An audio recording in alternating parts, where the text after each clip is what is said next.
Are the letters SSSS on your boarding pass a reason to worry? What's much more dangerous than turbulence? Should you really be the first to board the plane? You're about to figure it out. You might have noticed that most planes have blue seats. There's no mystery here.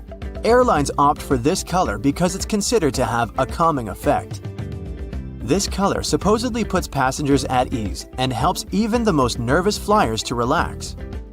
But there's also another, more practical reason.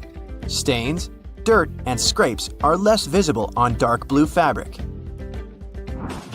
Never throw your boarding pass away in a public place. It contains tons of your sensitive information, including your name and frequent flyer number. This, in turn, may allow someone else to check your future bookings, change your seat, or even cancel your flights. So the best way to deal with the boarding pass for a flight you've already boarded is to take it home and feed it through a paper shredder. By the way, if you ever see the letters SSSS or S on your boarding pass, get ready for additional security checks. Instead of these letters, there may be a checkerboard pattern. Anyway, if you have any of these marks, your carry-on luggage can also undergo a thorough inspection. Why might they choose you for secondary screening? Some of the criteria are making a one-way reservation or paying cash for your ticket. In some cases, the selection is absolutely random. Look, your gate is open and the boarding is started. Wait, where are you running? There's no need to hurry. The trick experienced Globetrotters use is always board last. For one thing, you don't have to waste time standing in line. Then, there are fewer people on the jetway and in the aisle, and you spend less time on the plane. No one is going to take your seat anyway. There's one exception though. If you have a bulky carry-on bag, it may make more sense not to board last. Otherwise, the chances are high that all the overhead bin space will be occupied by the time you reach your seat. And then your bag may end up in another part of the plane, and you'll have to wait till the other passengers disembark before you get to your luggage. Duh! Before takeoff and landing, flight attendants usually flip a small switch on the bathroom door. This prevents it from flying open when it's not supposed to. With the same ease, a flight attendant can open the door when someone is inside.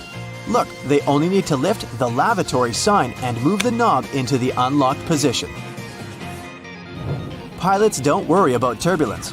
That's because they know that there is a thing way more dangerous than any turbulence. It's an updraft.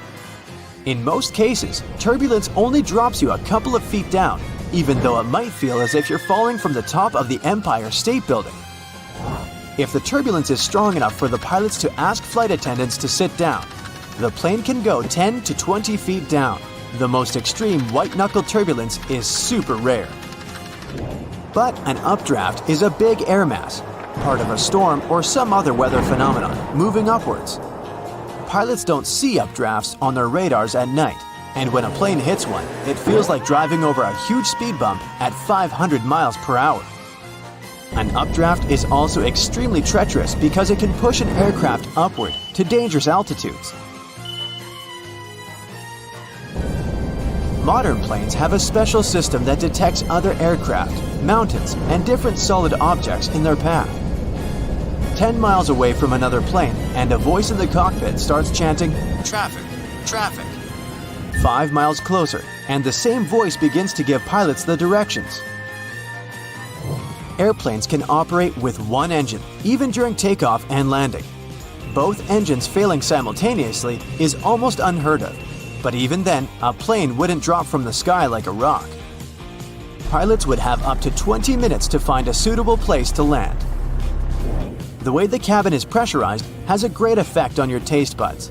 You lose up to 30% of your ability to taste sweet and salty things. In other words, it's not that airplane food isn't tasty, you just don't feel its flavor.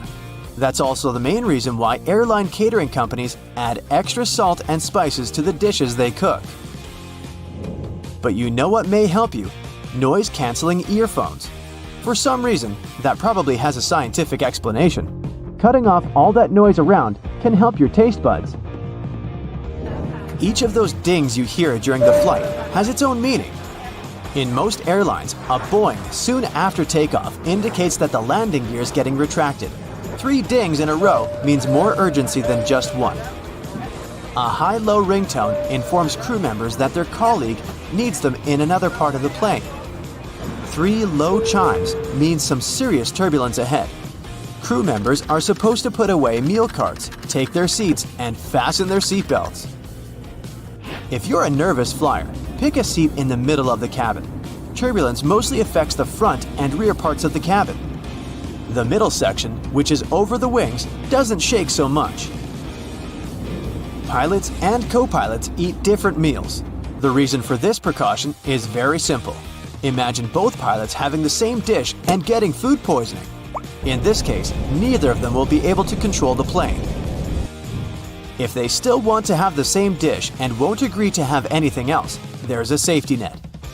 Pilots don't have their meals at the same time. If one pilot ate the dish and still feels okay several hours later, the other pilot can brave their meal as well. What would you say when asked about the filthiest place on a plane? Nope, that's not the toilet seat. It's not even in the bathroom. Flight attendants warn that you should be particularly careful with headrests, seat pockets, tray tables, and seat belts. Experiments have shown that 1/3 of all seat belts have yeast and mold on them. Most tray tables are covered with bacteria. Seat pockets are extremely filthy too, but headrests are the dirtiest of them all. In most cases, flight attendants don't have enough time to change or disinfect them in between flights. If your captain announces they're finishing some paperwork, it means they're busy revising the flight itinerary or waiting for the ground staff to prepare the flight logbook. That's a journal that contains the official record of a journey. Some places, especially those flying long distances, have secret bedrooms for crew members to catch some shut-eye. These bedrooms, called crew rest compartments, are located either at the back of the plane or behind the cockpit. Such a compartment can have up to 10 comfortable beds where flight attendants can have a rest. Plane windows are made of super strong plexiglass that can easily cope with high speeds. And the window panes are shaped in a special way so that the high pressure inside the cabin pushes them against the aircraft body. In other words, plane windows are very unlikely to get broken. Once upon a time, plane windows were square, but the pressure built up in the corners of such windows, making them ultimate weak spots. This means that each square window had 4 weak spots. This made them likely to crash under the enormous stress of high altitudes. Luckily, making airplane windows curved solved this problem once and forever. Such a shape distributes the pressure and reduces the likelihood of cracks or any other damage. Planes regularly get struck by lightning, at least once a year or once per 1,000 hours of flight time. These days, it's totally safe. The electric charge simply runs through the aircraft's aluminum shell. It doesn't cause the plane any damage. But did you know that airplanes not only get hit by lightning, but they also trigger it? When an aircraft is flying through a cloud, the friction between its fuselage and the air creates static electricity. Sometimes it can cause lightning. Now, flying has long become routine for many people. But even frequent flyers sometimes don't know about things you should never do on a plane. Ooh. No bare feet on a plane. It's one of the biggest no-nos of air travel. Even if we omit the topic of unpleasant odors. The airplane floor is extremely filthy. People with contagious foot problems might have been walking the aisles barefoot before you. There's likely to be a lot of dirt left after previous passengers. And don't even get me started on the floor in the lavatories. Ew. If your feet need some freedom, take off your shoes, but at least wear your socks, or bring along a pair of light slippers. Keep in mind that the pressurized air in the passenger cabin is just as dry as it is in the Sahara Desert, with only about 20% humidity. That's why your skin may feel discomfort after a flight. But wouldn't it make more sense to install several humidifiers that could add some moisture? But this extra load would cost airlines lots of money. Plus, the plane's airframe is mostly made of aluminum and other metals, and humid air could lead to corrosion. So, don't forget to bring a moisturizer and use it during the flight. Always secure your tray table as soon as the plane starts moving on the tarmac, and never lower it during the takeoff and landing. It's a security measure, which ensures that you and the other passengers will have a clear pathway in case of an emergency evacuation. Also, keep your seat in an upright position during takeoff and landing. First of all, a reclined seat can seriously slow down an emergency evacuation, since it will block a person sitting behind. What's more, the more backward you're leaning, the harder it is to get into the brace position during an emergency landing. Now try to avoid snoozing during or right after takeoff and landing. For one thing, it's not the best thing for your health. The main problem is that the air pressure inside the cabin changes very quickly during these phases of the flight. This, in turn, affects the air pressure in your ears. It's important to be alert during this time to relax and open up your ears, for example by yawning or swallowing frequency. Chewing gum works for me. If you're sleeping, you can't do this, which can lead to permanent damage. And of course, there's a safety issue. Most accidents happen during takeoff and landing. If you're sleeping during these stages, you might not be alert and conscious enough if an emergency happens. Now, this next recommendation comes from the EPA, the Environmental Protection Agency. According to them, you might want to skip on hot drinks on a plane. The water used to make tea or coffee doesn't come from bottles, it's regular tap water. And water tanks on airplanes are often old and full of bacteria. In 2004, there was a study which found that more than 12% of water samples contained harmful bacteria. But if you still decide to have a cup of hot beverage on a plane, never pour coffee or tea on your own. Flight attendants are trained to handle this task in crowded aisles of a moving airplane and won't accidentally burn you or other passengers. Now, it's probably better if you don't order Coke on a plane. The cabin pressure, so low up in the air, causes a lot of foam. For apparent reasons, flight attendants don't want to serve you a cup filled with froth. That's why they'll fill only half the cup, then wait for the bubbles to settle, and then finish pouring. That can take ages. Keep your air vent open. This way you'll minimize the spread of germs.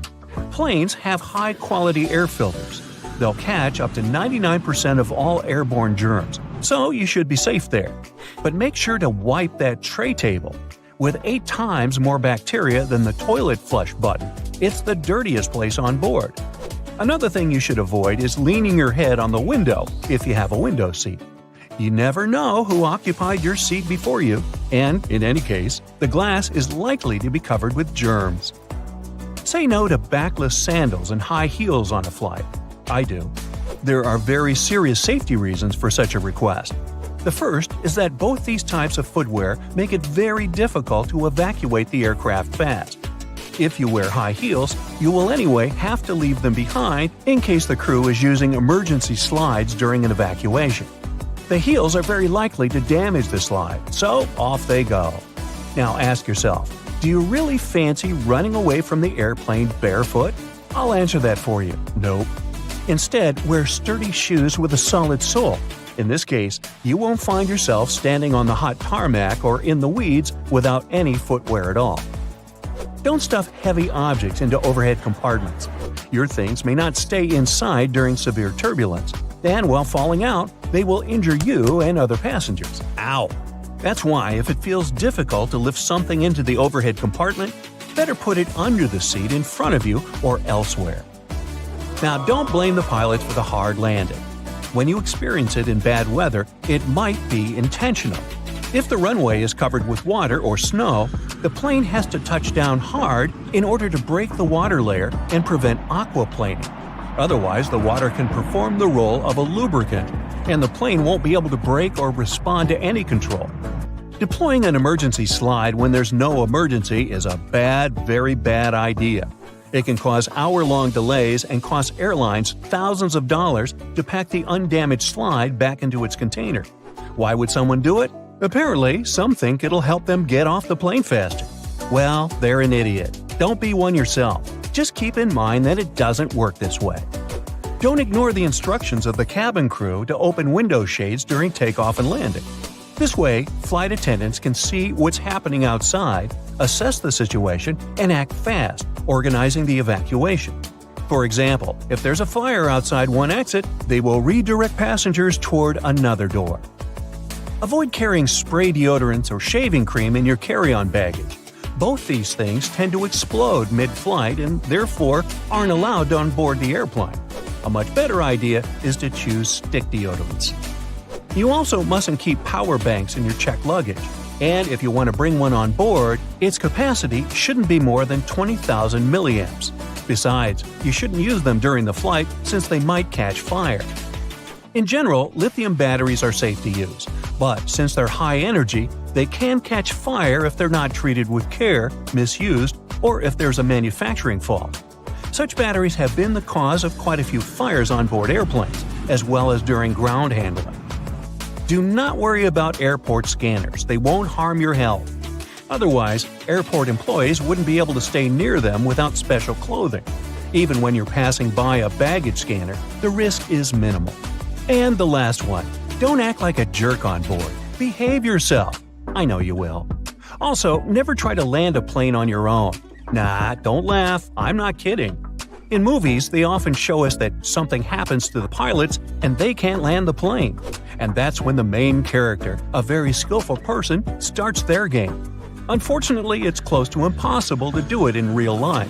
Even if a person is a genius, is fond of computer simulators that match the real model of an aircraft 100%, and is ready to follow all the instructions from the ground, they're likely to fail due to one simple aspect: stress. It is true that there have been cases throughout history when amateurs landed smallish private planes after the incapacitation of a pilot. However, there has never been a case of a non-professional pilot landing a commercial passenger airplane. It's only in the movies. You heat a pack of popcorn in the microwave, and there are small unpopped grains left.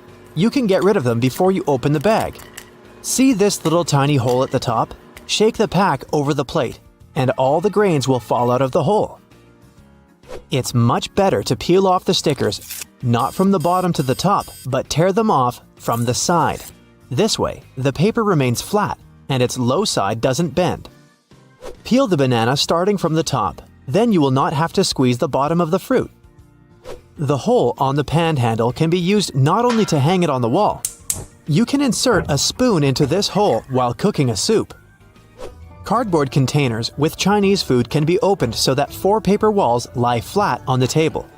So, all you need to do is unfold the container. This way, you'll get a very realistic plate, and scorching food will cool down faster. An easy way to peel an orange is to cut off the top and end of the orange. Then, cut it in the center to the middle. Then unroll the fruit. Almost all people misuse a travel pillow. Usually, the 2 ends of the U-shaped cushion are directed forward.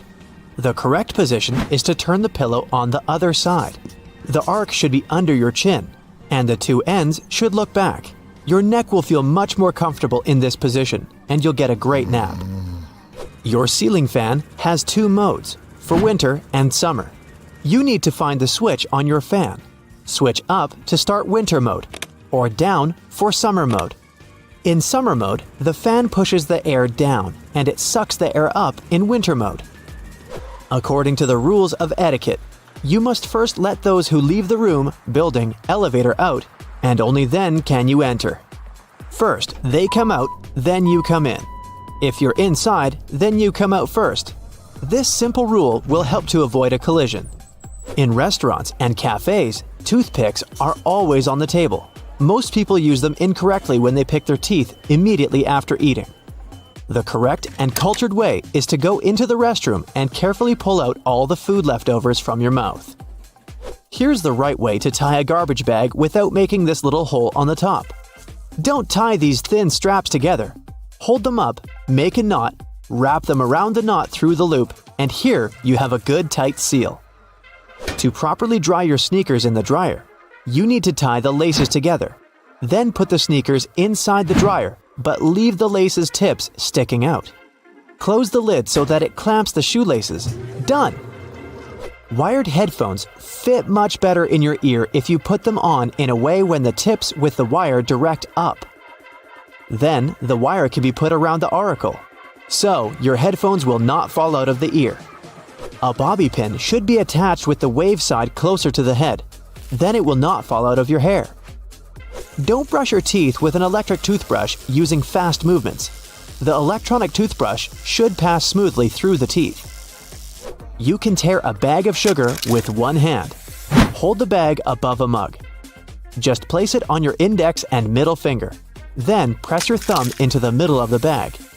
It will break the center, and sugar will easily pour out. When you pour juice or milk, keep the neck of the box at the top, above the glass. Then there will be less splashing. You wear sunglasses and enter the room. Where are you going to hide them? Do you leave it on your head, hang it in your shirt collar, or put it in your pocket? The best way is to put the glasses in the breast pocket so the lenses will be inside and only one temple sticks out of the pocket. Your glasses will be safely inside and the lenses will be protected from damage. When you flush the toilet, always cover it with a lid. Small, imperceptible particles of dirty water and germs splash when pressing the flush button while keeping the toilet lid open. You don't have to tear off the plastic sheeting from the dishwasher tablet and crumble it. Just put it in the tank and close it. The water will dissolve the sheeting. It doesn't work with all the brands out there, so check the instructions. The compartment under the stove is not properly used when you put only pans and pots inside. You can put dishes with food there. The heat from the oven will keep the food warm. This is useful when you're waiting for guests who are running late. Almost everyone has a plunger with a round rubber shape. In the movies, we have seen how many times it's used to eliminate a blockage in the toilet. In fact, this plunger is needed to eliminate a blockage in the sink. For the toilet, you need to use another special plunger. You're eating a taco, and all the food is falling out on the other side. Put another tortilla on a plate. All the fallen food will be on it, and thus, you have another small taco. Using a vegetable peeler, most people make only one forward movement to cut the peel. Then, they put the blade back and cut off the peel again. You can cut the peel in the opposite direction and move the peeler back and forth. It will be faster and more efficient. Don't tuck the belt from the bathrobe through the back.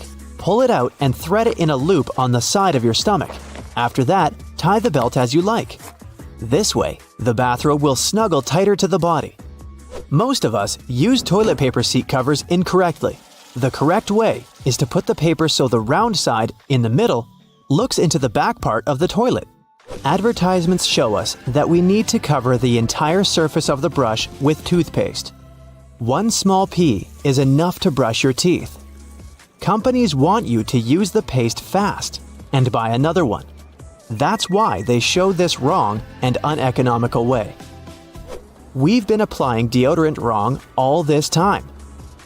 The most effective way to use deodorant is to apply it at night before you go to bed. The easiest way to peel garlic is to put it in the microwave. Cut off the upper part, then put the garlic in the microwave for 20 to 30 seconds. Done! The skin easily tears off the garlic.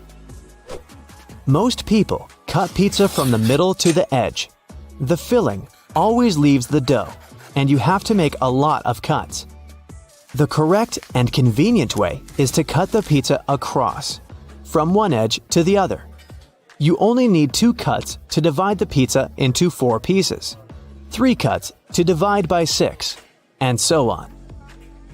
It turns out that it's not necessary to wrap the suitcase with protective plastic sheeting. You can just put a t-shirt on the bag. Make sure the handle sticks out of the collar. And don't forget to make a little cut for the side handle. The table attached to the seat in the plane can also be used as a hammock for your feet. Just tie a belt, a blanket, or a towel around the table and hang your legs.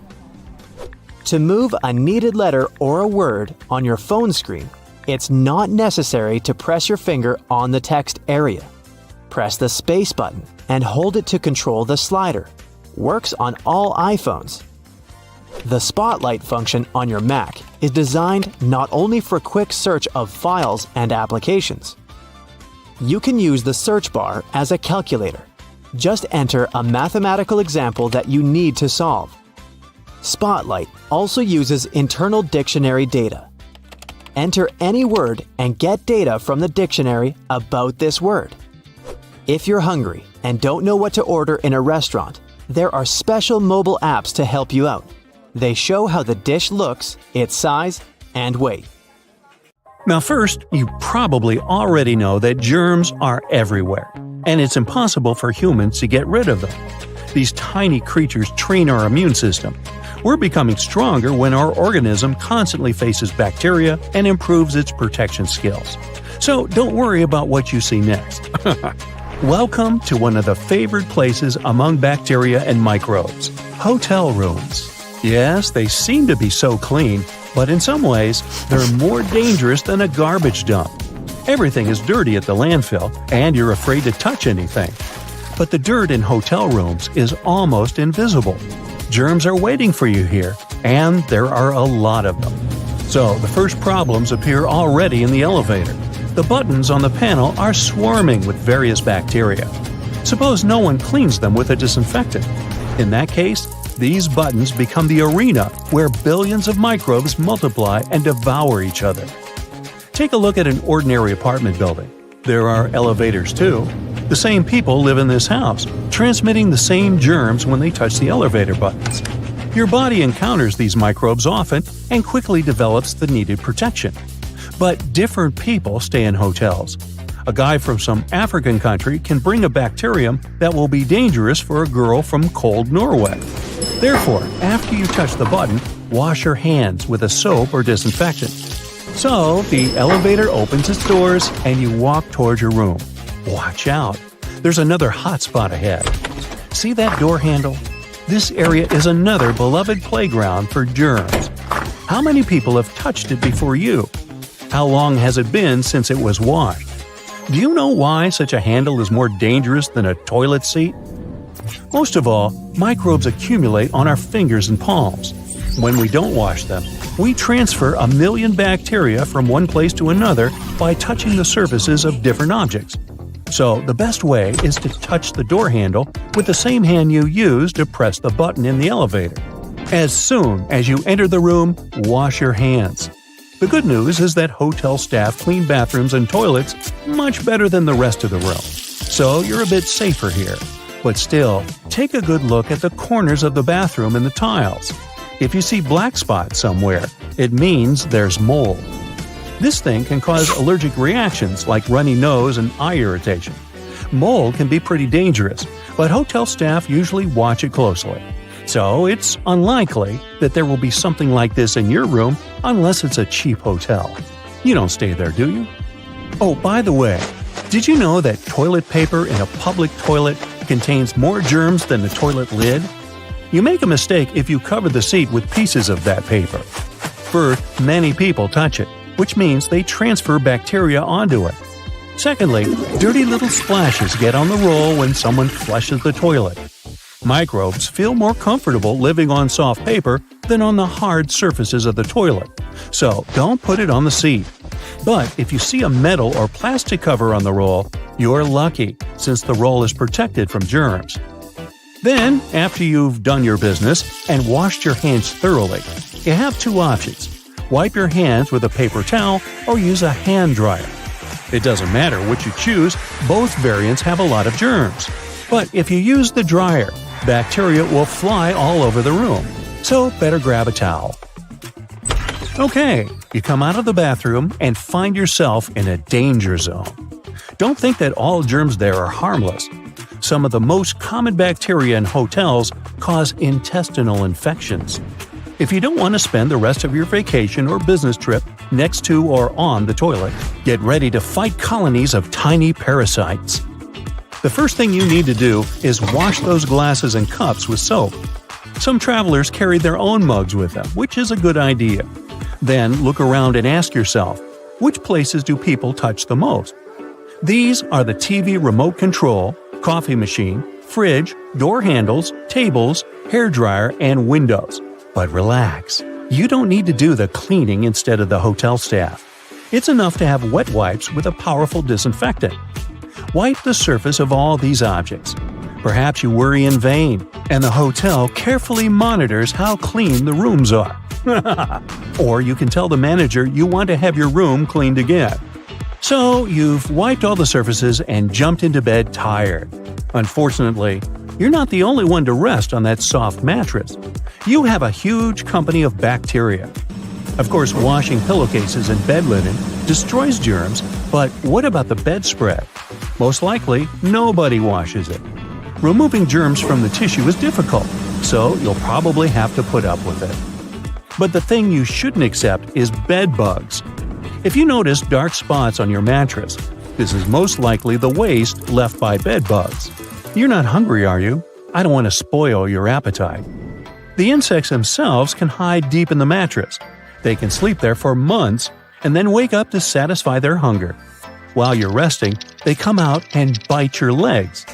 If you notice small red spots on your skin in the morning, then bed bugs have, well, kissed you. The bites of these beetles are not dangerous. Some people may have a mild allergic reaction in the form of irritation on the skin. But the problem is that some bed bugs can get into your clothes or things. Then you'll bring them home. These creatures multiply rapidly. Therefore, if you don't want a colony of biting bugs in your house, then wash your clothes, clean your luggage, and go to the shower. But before that, ask the hotel manager to refund your money, because bed bugs are By the way, even if the room is squeaky clean, it doesn't mean there are no bed bugs in it. Perhaps previous guests brought them. So your bed has no black spots, and you have wiped all the dangerous surfaces. That's it, you're safe.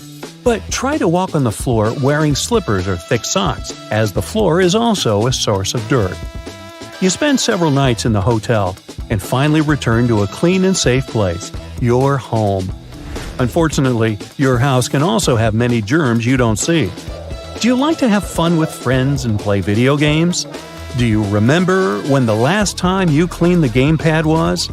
All your friends have held it in their hands, which means you've collected all of their microbes there. Your kitchen cutting board. How thoroughly do you wash it? It's not enough just to splash it with water, especially if you cut meat and vegetables. You can cut some squash, and its germs will stick to the surface. Then you quickly wash the board and put it back in place. But the germs haven't gone away. They're still firmly attached to the surface, waiting for you to cut bread. Then they'll jump onto the food and get into your stomach. How's that appetite doing? Still good? Another dangerous place is a dish sponge. Even if you use a good detergent, germs still accumulate there. The best way to get rid of them is to change sponges once a week. And now you'll see a paradise for bacteria. A place with an ideal cold temperature and a lot of food, from fresh to spoiled. Hey, it's your fridge. There you put products that you bring from the supermarket. Hundreds of people could touch them with their hands, leaving millions of germs. Therefore, don't forget to wash your fridge often. And also, keep any meat away from packaged products, because germs on a rare steak multiply and spoil it quickly. Well, perhaps you're too worried about your health now. If so, then you should remember the words from the beginning of the video. Let me quote. You probably already know that Germans are everywhere. Wait, that's not it. Sorry. Airports are some of the most visited and, at the same time, mysterious places out there. So, let's see what's going on behind the scenes and what secrets airports hide. At some airports, there are special people called profilers. Such people bring to life a special program called SPOT, Screening Passengers by Observation Technique. They analyze your mimics, gestures, and behavior in order to detect suspicious people. Their job is to notice nonverbal signs of anxiety, people licking their lips, itching, or looking around a lot. If a profiler notices a person acting in an unusual way, they can invite them for an inspection. There, they talk to this person, trying to find out more about them and confirm, or not, their suspicions. Airport agents might also be watching you all the way from the security check to your gate. Some airports have facial recognition scanners that can easily track you. They're equipped with special software that compares passengers' faces with their IDs. Keep in mind that if you don't charge your laptop before the flight, it may be confiscated. It's not uncommon for an airport security officer to ask you to power your device up. If you fail to do it, your gadget can be taken away for an additional check. For safety reasons, it's crucial to make sure that it hasn't been tampered with or modified in a way that can cause harm during the flight. Packing an electric brush in your check-in luggage may land you in trouble. Brushes produced by some brands have lithium batteries inside, and those can potentially lead to serious problems in the air. That's why leaving your electric brush in your checked suitcase isn't an option. But you're allowed to store them in your carry-on bag. At the same time, if your device runs on AA batteries, you can put it wherever you want. Anyone who's ever traveled by plane knows about the no liquids rule, but not everybody knows that this rule also applies to peanut butter, toothpaste, creams, lotions, liquid makeup, lava lamps, snow globes, some kinds of medications, deodorant, and even gel shoe inserts. Now, let's go outside for a while and look at those landing spots. Airports charge airline companies huge fees for landing on their runways on certain days and at particular times. But the most interesting thing is that the landing spots can be bought and sold. For example, in 2016, Oman Air paid Air France around $75 million for one early morning arrival slot at London Heathrow Airport. You must have noticed that airfare has increased over the past decade. That's because of the extremely high prices of landing slots. Dispatchers don't only control the planes in the sky, as you can often see in the movies, but they also look after their movements on the ground. They also control the lighting on the runways. There's 3 types of air traffic controllers: en route, terminal, and tower. Each of these dispatchers has their own area of responsibility. One dispatcher has about 5 monitors, and the information on them is constantly changing since the monitors show weather conditions and information about other planes. You know how it sometimes goes. You come to a security checkpoint, and all of a sudden, it turns out you have something prohibited in your carry-on. But worry not, you still have a chance to save your favorite penknife. At some airports, there are on-site postal services, and you might have an opportunity to mail your belongings to any address you provide. But the mailing fees are pretty high. Plus, certain items are prohibited, and the postal service won't deliver them. Airports can be selling your lost luggage right now.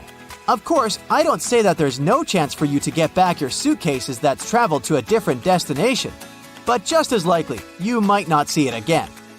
In this case, an airport has the right to sell your misplaced belongings at an auction. Most airports have an annual lost luggage sale. After paying an entry fee, you can bid on electronics, clothes, bags, and other stuff. While flying, you might have a celebrity on board, but you won't know it. Large airports have separate check-in and security procedures for celebrities. They often board the plane directly through a hidden door located beside the jet bridge. Some airlines also use cool cars to transfer VIP passengers from the terminal building to the plane.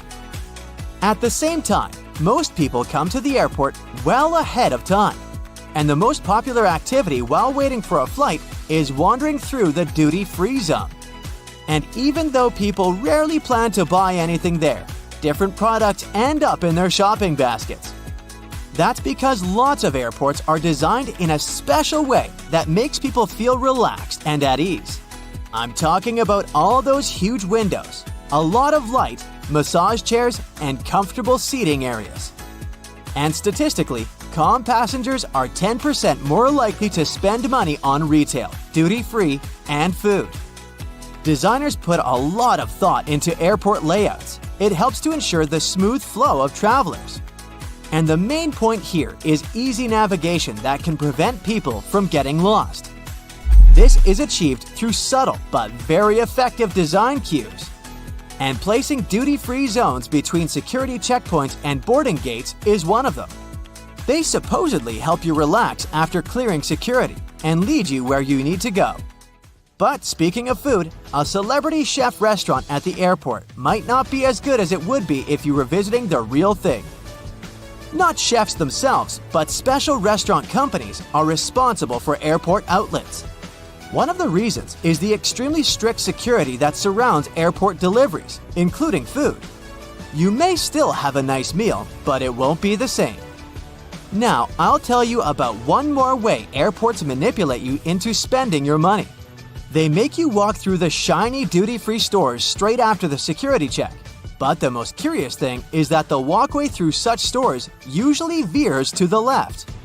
That's done because most people are right-handed, which means they use their right arm to pull their luggage and are more likely to look to the right while passing through the stores. And the duty-free zone veering to the left leaves more space on the right, where passengers are more likely to look. Oh, and have you ever noticed how many mirrors there are at airports? Mirrors are strategically placed there to make airports appear larger and create an illusion of more space. This in turn helps to reduce the feeling of claustrophobia and makes the airport experience more comfortable for travelers. If you have an opportunity, don't exchange cash at the airport. You'll never get a good rate there. Those who didn't buy local currency in advance can instead order it online and collect it at the airport. Some services only need a few hours' notice for such an order, or it might even be better to use an ATM to withdraw some cash at your final destination. Now, have you ever paid attention to airport codes? The most often used are 3-letter codes. Why this number? Back in the 1930s in the USA, pilots used the National Weather Service's 2-letter city codes to refer to airports. But soon, the number of airports in the country outgrew the number of such codes. That's why airlines expanded this system by adding the 3rd letter. It was usually X. That's how LA, Los Angeles, turned into LAX. But even though there shouldn't be 2 airports with the same code, some of these codes sound so similar you could easily mistake one for the other.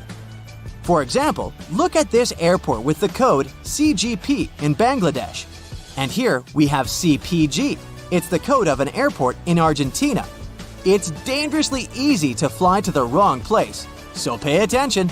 A lot of airports are built near water, and there's a whole bunch of reasons for this. First off, most airports are located in big cities, and big cities are usually built near some form of water anyway. Back in the day, before trucks and proper roads were built, goods were transported by ship. Having a river or ocean nearby was vital to deliver essential supplies to the cities, like food and building supplies. It also allowed for trading to boost the local economies. Because most people travel into big cities for business and holidays, rather than rural areas, it made sense to build the airports there. The high demand for travel meant that the airports were needed and also made them profitable. But that's not the only reason they're built near water. Big cities are usually super crowded, and airports require a lot of land. Imagine trying to find a space big enough in the middle of New York City to put an airport. It would be basically impossible.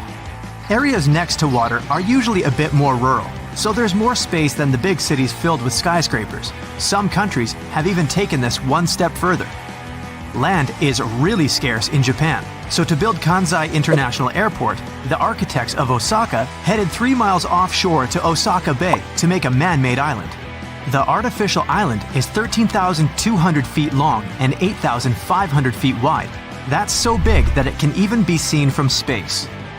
It took a whopping 38 months to complete, and travelers can get across to the main island of Honshu via car, railroad, or high-speed ferry. Kansai International Airport opened in 1994 and became the world's first airport to be built on the sea. Despite its location, it has the longest airport terminal in the world with a length of just under 1 mile. Airplanes also can't have any obstacles around them when landing. It would be really difficult to try landing a plane with obstructions.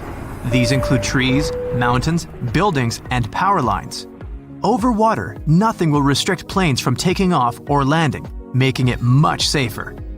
On mountainous islands, runways are often parallel to the ocean, as the mountains are inland, just like in the Gran Canaria Airport located on one of the Canary Islands. It also links to safety reasons. If a plane has to cancel a runway landing and go back around again, there must be enough room for it to do this safely without hitting anything. It's also got to be able to climb back up into the air at a safe angle to avoid causing problems for the passengers inside. Reaching this safe altitude is much easier, quicker, and safer by the sea, compared to big cities or mountainous areas. Speaking of failed landings, pilots are trained to deal with engine failure on takeoff. If a plane reaches the right speed for takeoff, it has to leave the runway, even if the engine fails. But don't worry, planes can still fly with only one engine. It just requires a bit more effort. Because of the reduced capacity, it takes longer to reach the right altitude, and more space is required for takeoff. Taking off towards the ocean makes it easier to climb to a safe altitude without worrying about colliding with any obstacles. Another reason for airports being built at water level is that the higher up we go, the thinner the air becomes. It causes the thrust of the engines to decrease, as well as the lift produced by the wings. Setting off from higher areas means it's more difficult for the planes to take off. In terms of money, this would mean building longer runways, which would cost more, and no one wants that. This also means the planes require less fuel as they don't burn as much energy on takeoff, and there's less noise made as the planes don't have to work as hard. But despite this making the planes less noisy, airports are going to have pretty high noise levels.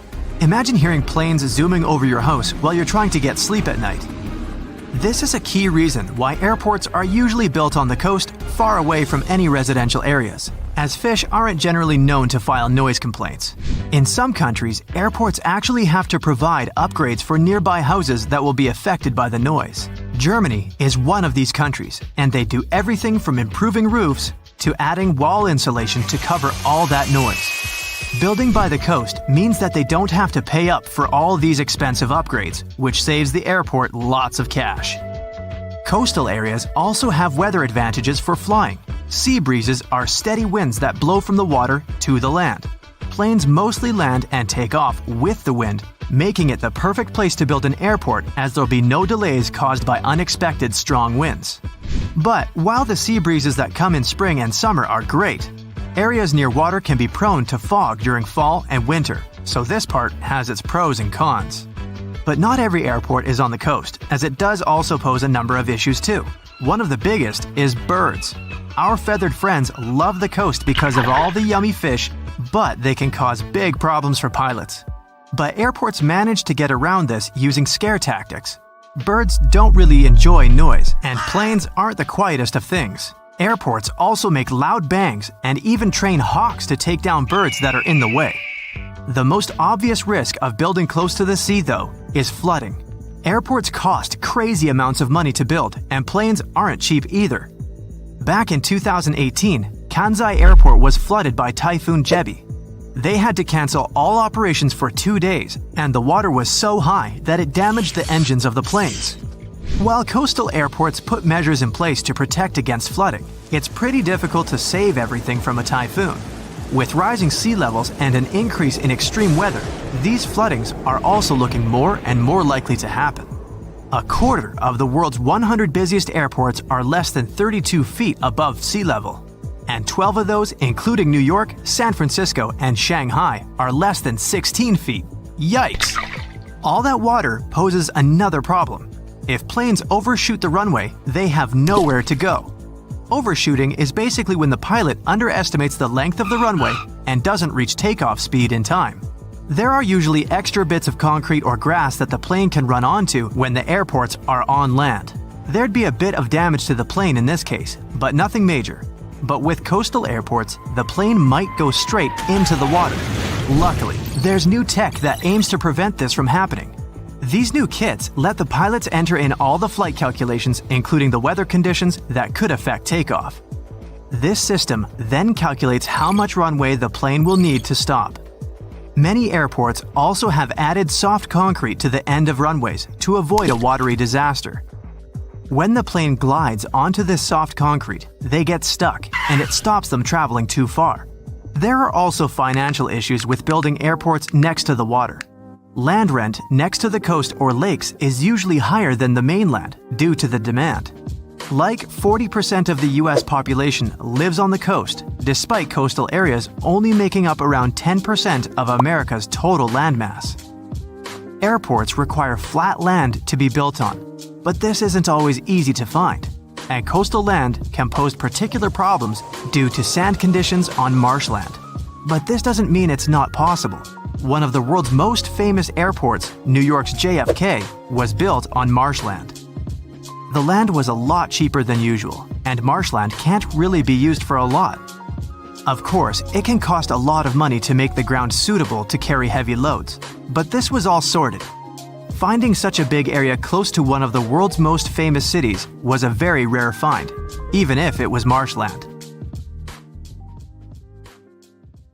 You check into your hotel room, connect to Wi-Fi, jump on the bed, and post 15 photos of your new window view. When the initial surge of excitement is gone, you notice a suspicious blinking light on your big TV. Could it be that someone is watching you? Or have you just seen too many spy movies?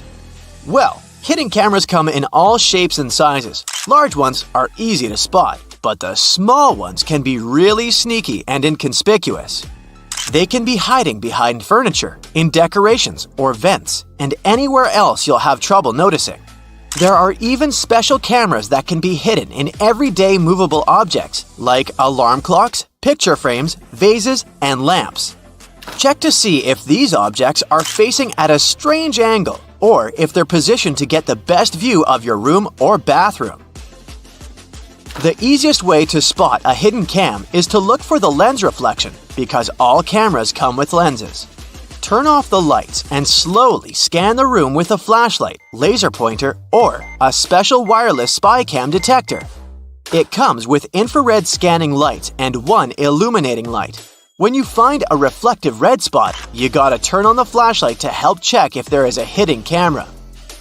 Definitely check the vents along with any other holes and gaps in the walls or ceiling. Some advanced detectors even show you what the camera is seeing, making it way easier to spot and disable. The detectors only work on cameras that are turned on and working normally though. Your mobile phone can also help you find some hidden threats. Turn on Bluetooth and walk around. See if any unknown devices pop up on the screen. Another idea is to install a network scanner app that shows all devices that are connected to the Wi-Fi network you're using at the hotel. When it's done scanning, study the list for devices called something like IP camera or cam. Plus, you can put your phone on selfie mode, turn off the light and close the curtains, and look around the room slowly while focusing on the screen. Keep an eye out for purple or white lights on the screen. You can play detective some more and call your friend or family member and start walking around your room. Secret cameras should emit a sort of radio frequency. It will most likely interfere with your phone call signal. If you start hearing any weird noises while you're on the phone in a certain area of your room, make sure to inspect it carefully. Check out the light switches, electrical outlets, lamps, and other objects you normally wouldn't pay attention to. If they look a bit crooked, have a hole, or seem misplaced, it could be a sign that someone tampered with them. Many spy devices need wires, and whoever installed them had to hide those wires, often behind the vinyl baseboard. That's why the place where the floor and the wall meet is another area you should check. Ridges, bumps, or discoloration could be a sign there's a microphone hiding there. The same goes for spots on ceilings and walls, even if they're not larger than a coin. If you do find a hidden camera or something looking suspicious, don't shy away and let the hotel administration or your booking service know about it. Don't try to touch or move the device yourself. If the hotel denies everything, contact local law enforcement. After you've scanned the room for cameras, check out the mirrors. Someone could be watching you from the other side. First, see if the mirror is built into the wall or can be adjusted. If the mirror is semi-transparent, it will be built into the wall. You can do a simple test to check the mirror. Press your fingertip against the glass and push firmly enough to leave a fingerprint as you move your finger away. Study the fingerprint. If there's a small gap between the print and the mirror where the glass should be, then it's just a mirror. On a semi-transparent mirror, there will be no gap. Another way to check if your mirror is semi-transparent is simply to tap the glass. If someone is watching you from the other side, the mirror will make an empty sound. A double mirror needs a brighter light on the other side than on yours. Get close to it and cup your hands around your eyes. Do you see some light behind the mirror? If so, you might have an unwanted audience. Before you leave your room or go to bed, make sure every door is securely locked. By every door, I mean not only the entrance to the room, but also the door leading to the terrace, if you have one. You can bring a portable door lock with you for extra security if you're staying in. You could also start a little DIY project and wrap a belt or a bag strap around the arm that pushes the door shut. Buckle it up and wrap it around several times for an extra layer of protection. Another idea for when you're about to nap or go to sleep is to build a pyramid of stuff by the door. Glasses and mugs will do perfectly. If someone tries to get inside while you're sleeping, there'll be some serious noise. Intruders prefer to keep it low-key, so they're highly likely to give up on robbing you straight away. If you travel with some valuables and don't feel comfortable leaving them around the room, you could put them in the safe inside your room. But because those safes use passcodes instead of physical locks, someone from the hotel has to know the master code to unlock it, just in case. So, you can bring your own safe with you instead. You can find the ones looking like books on Amazon, for example. They're made of strong metal and textured paper. They come with a combination lock and have enough room to fit your passports, cash, and jewelry. In case you have to leave your laptop in the room and want to make sure no one plugs in a USB drive to steal your data, here's what you can do. Leave a bottle of water or some other item next to the USB port. Measure the distance. Let's say it's 1 thumb length away. For someone to plug in their device in the laptop, they need to move the bottle. You can take it one step further and drop a pen parallel to the laptop under a certain angle. You can measure the angle with your smartwatch or phone using the compass app. Again, if someone moves it, you'll know. Even something as simple as a "Please do not disturb" sign can help you figure out if someone entered your room while you were away. Make it look like you left in a rush and the sign accidentally stuck between the door and the door frame. If you come back and the sign is hanging freely, then someone must have ignored it and tried to disturb you. In that case, you can contact reception and ask to send someone to enter the room with you to keep you safe. If you care about the cleanliness of your room as much as you do about your belongings and your personal safety, this one's for you. Hotel housekeeping workers normally have up to 20 rooms to take care of on an 8-hour shift. It means they'll have no more than 30 minutes for your room. It gives them enough time to make the bed, clean the floors in the room and the bathroom, empty the trash bins, and dust all surfaces. But they rarely have the time to take care of smaller objects like light switches, door and drawer handles, and remotes. And yes, these are exactly the objects you'll be in contact with the most. They can actually have more germs than the toilet. So, if you want to be sure those germs won't land on your hands, bring enough antibacterial wipes to clean all those things before you touch them. Hotels are places where you know for sure lots of people stay every day. And not all of those places pay attention to cleanliness as much as they should. There can be bed bugs and other pests around that you won't notice until it's too late. So here's the deal. When you arrive at a hotel and open your room, don't rush to open your bags and put all your clothes onto the shelves, and especially the bed. Better place your bags into the bathtub for the time being, and go check the room for those pesky bugs. Check out all the rugs, soft furniture, cushions, and all other places that pests could live in. Only after you've done that, take your bags out of the bathtub and unpack. The bathtub is the safest place because no bugs are able to survive there. So, naturally, none of them will crawl into your stuff while you're not looking. You may want to throw that comforter on the floor at once, by the way. While sheets may be cleaned regularly, the comforters are not. Some hotels wash them every week or so, but others don't even bother. Same goes for your bedding. Most high-end hotels will change the sheets daily, but a lot of budget ones don't change the pillows or bedding after a guest checks out. Definitely a good idea to request fresh pillowcases when you arrive. It's also best not to drink out of that glass in the bathroom, as many glasses aren't cleaned properly. Some workers even use disinfectant or furniture polish to get the glasses looking spotless. Ever wondered why they never use fitted sheets in hotels? They might be convenient, but they're impractical for hotel use. The sheets are changed much more often than you do it at home, and the elastic becomes worn out all too soon. Besides, it's a nightmare to store fitted sheets. They have to be of two different sizes, one for either type of bed. It's just easier to take 2 universal flat sheets per double bed and get on with it. Speaking of sheets, you must have noticed that bed linen and towels in hotels are almost always white. The first reason is convenience, of course. When everything is white, it's easy to wash it all together and use bleach to get rid of any possible stains. The second explanation, however, is customer experience. According to public polls, people perceive a white color as luxurious and fresh, which makes their stay more pleasant. If you see an unusually attractive price for a room on a website, be careful. It might not include a mandatory resort fee. If you have an option to pay for a room in advance, you'll see the final cost at the checkout. It'll normally list the initial price you saw before booking and all the extra charges, resort fee included.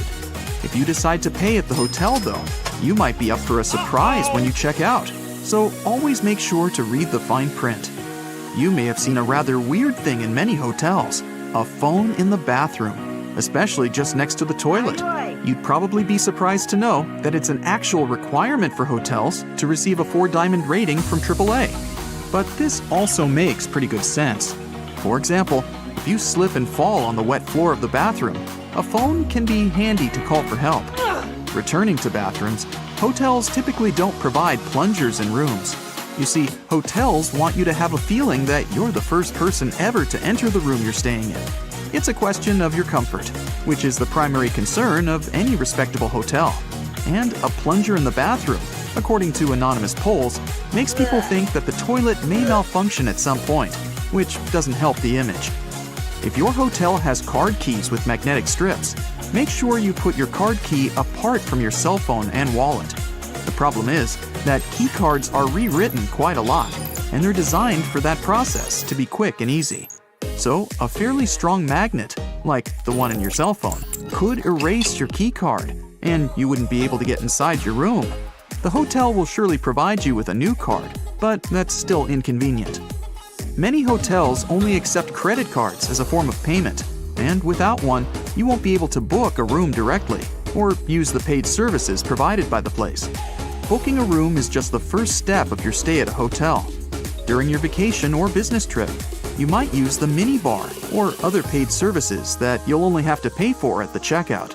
If your debit card doesn't have enough funds on it to cover all your expenses, the hotel has no means to get their money apart from suing you.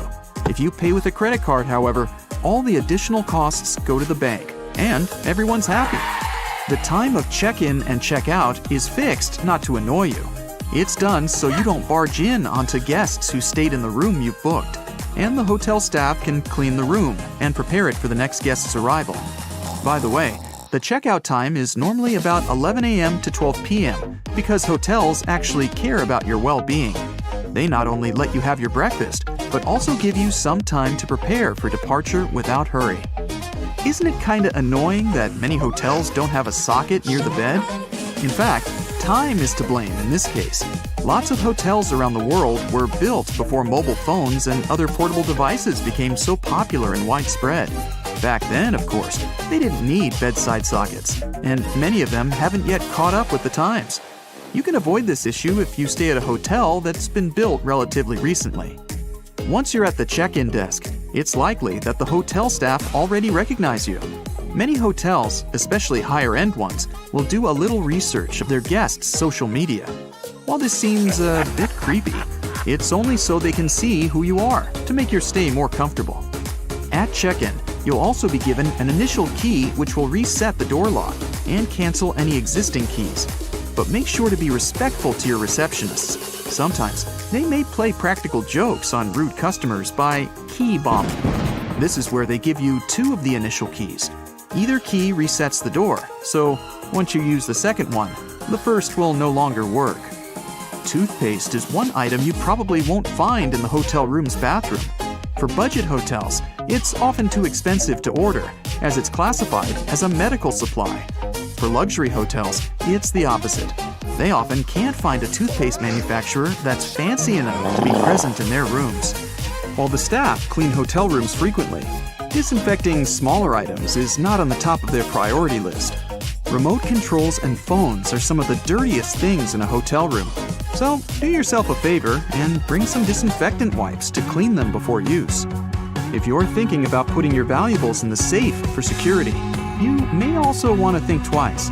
Hotel locks use passcodes instead of locks, so there's a high chance someone in the hotel will know the master code. And who knows who else could get their hands on this information? Hotels usually overbook themselves, as the average daily no-show rate is around 10%. This means there's a chance that you won't actually get your reserved room. If you show up and there are no available rooms, chances are you'll get walked. This basically means the hotel will pay for a room at another similar hotel in the area. There's a surprising amount of items left in rooms that hotels don't want you to know about. In one hotel in Portugal, a worker even found a shark that was left behind. With no idea how it ended up there, the shark was eventually returned to its natural habitat, safe and sound. Most, if not all, hotels have fully carpeted floors, and there's a couple of very good reasons for that. First of all, it's your safety. You're far less likely to slip and fall on a carpet than on a wooden or tiled floor. Secondly, it's much more cost-effective because it's faster and cheaper to replace a spoiled carpet than change the whole flooring in a room. And finally, carpets add to the room's soundproofing, which you'll be thankful for if you have overly active neighbors. Ever wondered what a continental breakfast is and why it's called that? In fact, the name comes from the UK, which is a group of islands, and it means a breakfast that's served in continental Europe. It may include pastries, sliced bread with different toppings, meat, cheese, fruit juice, and hot beverages. Check around the corner, under the bed. Wait, what's that hiding over there? Hotels are supposed to be your home away from home, but do you know what secrets they're keeping? Here's what no staff member or manager would ever tell you. Some hotel owners are very superstitious of the number 13, or they know guests might be. Whatever the case, you may find room 13 or the entire 13th floor completely missing. In the Far East, the same can be said about the number 4. You can easily get an upgraded room without any additional charge if you have a birthday, anniversary, or wedding. Just call ahead of time and warn them about the upcoming event. You might be checking that bed for stains and bugs, but you're probably overlooking the dirtiest thing in the room, the TV remote. It doesn't get disinfected between guests. Put it in a plastic sandwich baggie before using it. Plenty of other filthy things in that room, but we'll touch on those later. Every hotel has a place where housekeeping stores forgotten things. The most frequently lost items are phone chargers, but more interesting discoveries have been found. False teeth, glass eyes, and even boxes of worms. If no one comes for these strange treasures after 5 or 10 years, yes, they're nice enough to wait. The cleaners raffle the lost items among themselves. Some luxury ones may have hidden cameras built in for safety reasons. The most common place for this is the door peepholes. So always put a piece of masking tape or putty over the one in your room. But hidden cameras in the room itself are never okay. To check the place, turn off the overhead light and switch on your phone's front-facing camera. Slowly scan the room. Your front camera will pick up their infrared light. Common spots are near the bed and in the bathroom, so check those areas thoroughly. Hotel owners often let their friends and family stay for free. You wouldn't know it since they usually leave before peak season starts. The employees and cleaners also get in on some perks. They keep towels, slippers, bathrobes, and shampoos. But what you might not know is that hotel chains are fine with you taking things from the room. Stationery, toiletries, coffee mugs, umbrellas, anything with their name and logo on it. This will serve as free advertisement when you take those things with you. Those beautiful, bright Those beautiful, bright vegetables and fruits near the hotel restaurant's entrance aren't just a decoration. They trick your body into feeling full before you even get your plate. You eat less, and the company saves money. They may give you extra bottles of shower gel or other toiletries, but there are ones that charge you for grabbing too much food during the breakfast buffet. To avoid upsetting the cooks with the amount of discarded food, some hotels in certain countries make their guests pay for anything left uneaten on the plate. No hotel chain would willingly tell you how to get the biggest discount for your stay. So if you have a limited budget, make a reservation after 6 p.m. This is when the sales department tries to sell all canceled reservations at the last minute. That often means cutting the price down, sometimes in half. The first Sunday of the month is the best time to check in. Vacationers are leaving, business travelers haven't arrived yet, so most of the best rooms will be available. To get the top pick, use a special service called rooming. You can view everything in the hotel and choose which room you like the most. Just ask the receptionist about it. They won't willingly speak up about other free services unless you ask. Free phone chargers, hair irons, bottled water, and board games are among them. They can also order a transfer for you, book concert or theater tickets, and wake you up at a specified time.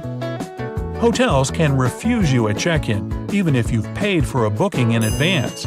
They can cancel your reservation if you don't show up before 6 p.m. If something's holding you up on your way, call and let them know in advance. Even if you arrive on time, you can still be denied a room. It usually happens when the hotel is overbooked. In that case, they might redirect you to a different one. Even more surprising, the chances of this happening depend on who you are. Young single men, couples, and groups of friends will usually get the boot before a family or a single older woman. It's because the first group is usually more flexible about the unexpected move. Before you pounce on that minibar, better check to see if those drinks are sealed. Hotel workers say they've had cases where guests finished all the provided beverages and then filled the bottles up with tap water to avoid paying for them. Shh, you didn't hear it from me. Large chains often have their own special transport for meeting important guests or getting around town. Their own taxis are usually cheaper than city ones. So if you want to save some money, check the cost of their transport at the reception. But don't ask the receptionist to recommend where you should have a meal.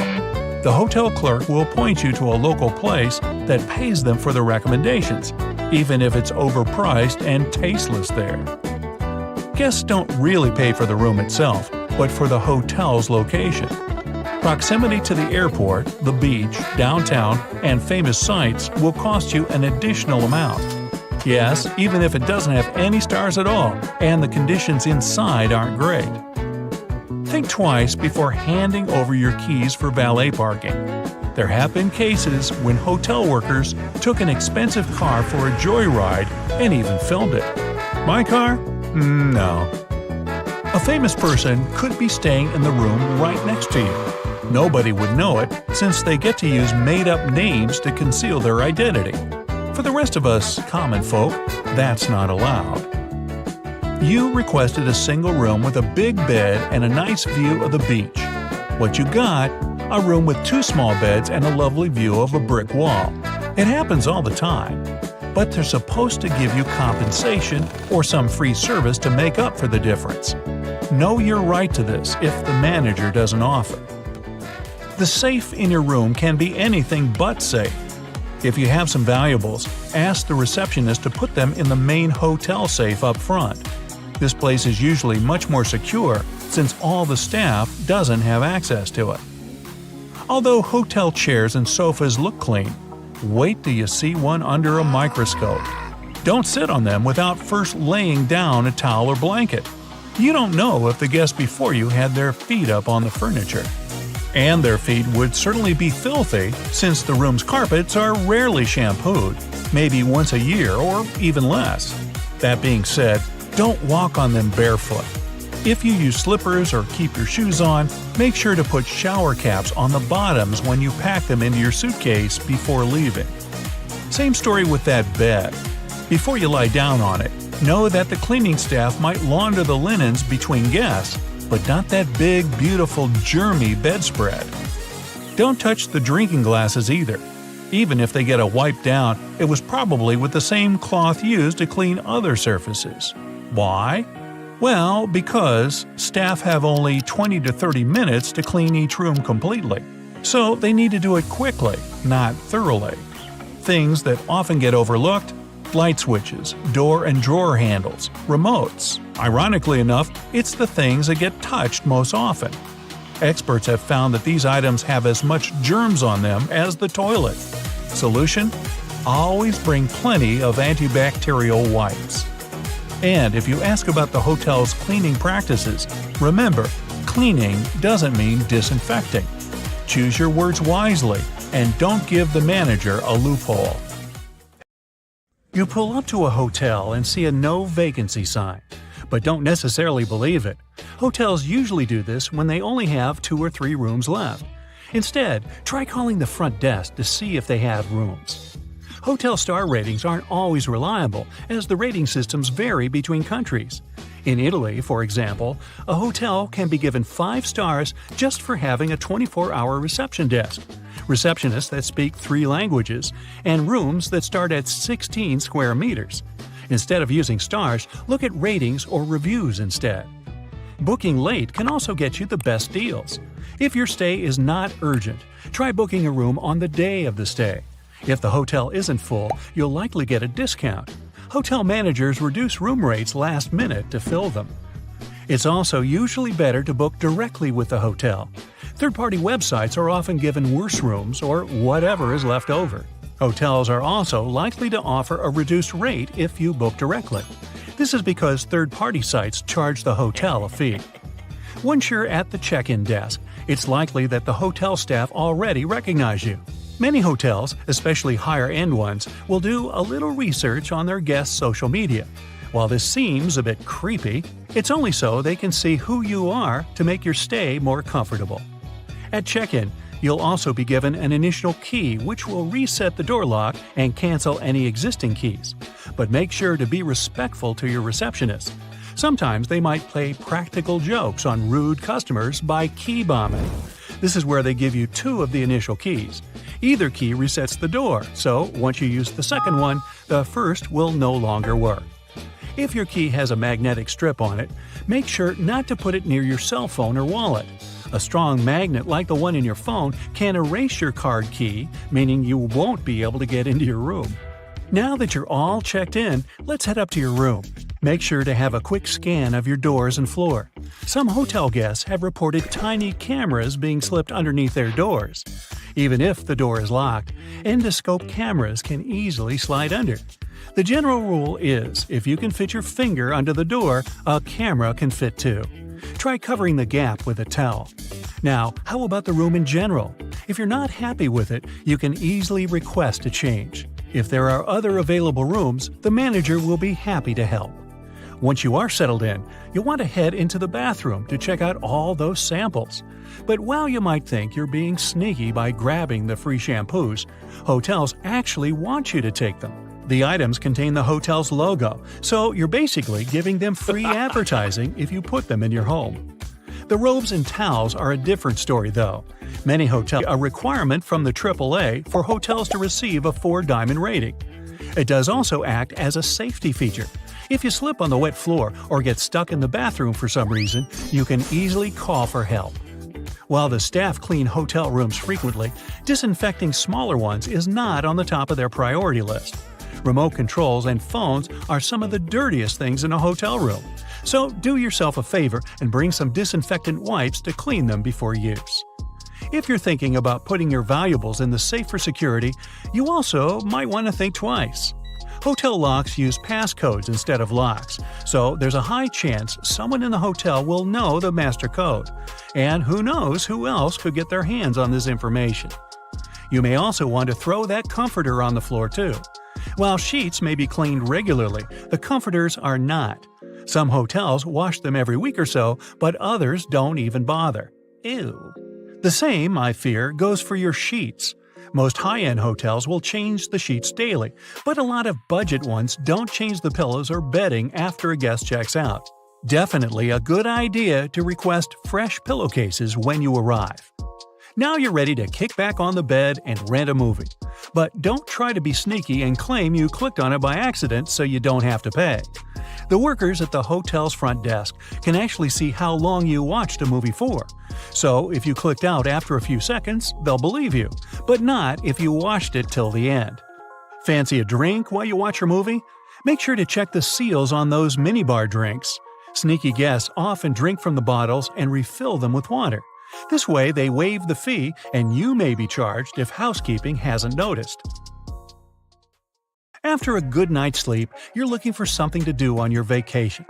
Instead of heading to Google or TripAdvisor to find the best spots, ask the front desk.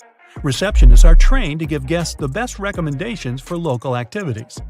While you're out, housekeeping will drop by your room, but they might not just be cleaning. Sometimes, if a staff member is tired and they have enough time, they might take a cheeky nap on the bed. When cleaning, if you've left your room in a mess, the staff will have to move your things. They'll have to touch your stuff to actually clean. So if this bothers you, either put out the Do Not Disturb sign or clean up yourself. It's also best not to drink out of that glass in the bathroom, as many glasses aren't cleaned properly. Some workers even use disinfectant or furniture polish to get the glasses looking spotless. Housekeeping also don't always vacuum your room. Staff will sometimes just pick up any big crumbs and call it a day. Make sure to be nice to the staff. Most hotel staff are willing to give out upgrades and free stuff to a friendly face. They're not required to, but a smile goes a long way. Oh, and a tip always helps. Now it's time for checkout, but you're leaving early and will miss your breakfast. If your breakfast is included in the price of your room, the staff can prepare a takeout box for you. It's best to give them a heads up the night before, though. Also, take a look at the floor on your way out. It's carpet, right? Most hotels have fully carpeted floors. This is for three main reasons. 1. You're much less likely to slip on carpet than wood or stone. 2. Carpets act as added soundproofing. And 3. It's more cost-effective for the hotel, as carpet is much easier and cheaper to replace. You're all prepared for your next vacation, but you get called into work last minute. Oh, a nightmare! Everything's booked, so it looks like you'll be charged that pesky last-minute cancellation fee. If you call the hotel and ask to change to a later booking date, there's a chance that when you cancel this new date, the charge will be lifted. Hotels also usually overbook themselves, as the average daily no-show rate is around 10%. This means there's a chance you won't actually get your reserved room. If you show up and there's no available rooms, chances are you'll get walked. This basically means the hotel will pay for a room at another similar hotel in the area. Most hotels also only accept credit cards as a form of payment. While it may be annoying, this is to ensure that they get their payment. Guests often use extra paid services, like the minibar, which they pay for at checkout. If your debit card doesn't have enough funds to cover the cost, the only way for the hotel to get the money is to sue you. Attorneys come for a separate fee. There's a surprising amount of items left in rooms that hotels don't want you to know about. In one hotel in Portugal, a worker even found a shark that was left behind. With no idea how it ended up there, the shark was eventually returned to its natural habitat safe and sound. Once again, be careful when you first go into the bathroom. Now, carefully arranging your used towels isn't the best thing to do in a hotel. You're just not helping. The general rule is, dump them somewhere like the bathroom floor or in the bathtub. Then the staff can see that they need to change the towels. If you keep them all nice and folded, the staff may just get it wrong and leave them as they are, thinking that they're still fresh. You're on a low-budget trip and you brought along some appliances, so you can cook right there in the hotel. Not a big deal. But if there's only one outlet and you want to boil some eggs in your electric kettle, maybe don't. First, you never know what capacity the outlet has. It might even set off the hotel's fire alarm. Just stick to sandwiches or something. Of course, you can boil water for some ramen noodles, but if you feel like a slice of fresh, crusty toast, never try to make it with an iron. Sounds crazy, but some people have even tried heating up their frozen pizza with a hairdryer. What happened? They ended up having to go look for another hotel and an actual restaurant. Always look for hotels that include breakfast. It's usually way more expensive to have breakfast at a nearby restaurant, plus you most likely wouldn't know where to go. Much better to hit the hotel's breakfast buffet, coffee, cheese, ham, toast, fruit. If you play your cards right, you'd be too full for lunch. Sometimes your hotel room's way bigger than you expected. If there are 2 beds, but you're traveling alone, maybe don't use both of them. That'll just add a bunch of unnecessary work for the hotel staff. Even though room service includes cleaning, it's polite to do some basic tidying up yourself before you leave. Pick up any paper lying around. Wipe up that coffee you spilled on the floor. Don't make the bed though. The staff's going to replace the sheets no matter what. Plus, if you make the bed right after you get up, you're just actually creating a lovely dark environment for tiny dust mites. Yeah, bugs might be a real issue. Even the best hotels with the best staff can be powerless against those little guys. Put your luggage in the bathtub first. It's the cleanest place in the room. Then check the place over for bugs. If you don't see any, start unpacking. So, no bugs. But what about mold? The most common way for mold to get into a hotel room is if you chuck your wet towel on the bed and go out for the day. You might get back to an interesting smelling room. If you're going to be traveling a lot and plan on using the same hotel chain more than once, don't try to trick the hotel into thinking you never drank that soda from the minibar. Yeah, a can of soda might cost you double what you'd pay at the gas station, but you don't want to get put on the hotel's naughty list. This one sounds hilarious, but still, no one should ever be boiling their socks or any other item of clothing in the kettle that comes in the hotel room. Some hotel managers claim to have seen it happen. Just send your clothes off to the hotel's cleaning service people. If you love sleeping on a thick pillow, ask the front desk for an extra one. Don't even think about moving that cushion from the couch. Chances are, it's never really been washed. Saying thank you is always polite, but a nice tip would go down even better. It's not that polite to leave your room service tip on the last day of your stay. Different people might have been cleaning your room, so only tipping the last one's kind of unfair. If you decide to leave your tip on the very last day, leave a note along with it to make sure they share it with their coworkers. You can also tip the parking valets when you drop off and pick up your car. And in general, don't be shy. You can tip a door person, a porter. Those small tips can add up, and they'll be really grateful for any extra cash. Taking reusable items from your hotel room as a souvenir is a big no-no, though it's okay to grab those shampoos, conditioners, lotions, soap, combs, sewing kits. That stuff can save you an emergency. Leave those towels, glasses, and dishes behind for the next guest. If your room has the bathrobe of your dreams, you can always go to the front desk and ask if you can buy one. If you try to take one with you without asking for permission, chances are your credit card is going to be charged for it later. By the way, don't dry hotel towels out on the balcony. If you end up saying goodbye to one of them just because the wind took it away, or was it some shady neighbor, you'll be the one who's going to pay for it. They're just plain white towels, but they can be pretty pricey. Don't be too shy to call down to the front desk and ask for a late checkout. It's probably not a big deal for the hotel, but it might make all the difference to you. Hotels know you might be more likely to choose them again or leave a nice tip if they give you a few extra hours in your room. If they say no, well, at least you tried. One thing you can do to help the staff out when you leave is to air out your room. That small step is one of the most time-consuming things they have to do, and they have to clean the rooms really fast. Just leave the windows open to freshen the room up a bit. If it's really hot outside, you can even leave the air conditioning on. Just don't do both at the same time. Leave the TV remote on the desk, any cutlery on the table, and all the chairs back in their places. It'll save housekeeping a lot of time. They're already in a huge rush. Imagine cleaning hundreds of rooms every single day. Accidents can happen anywhere, and it's okay if you accidentally drop a glass and it breaks. But don't try to get away with it. Give the front desk a call. They probably won't even charge you for such a minor accident. Plus, management might think the housekeeping staff broke it, and they might make them pay for a replacement.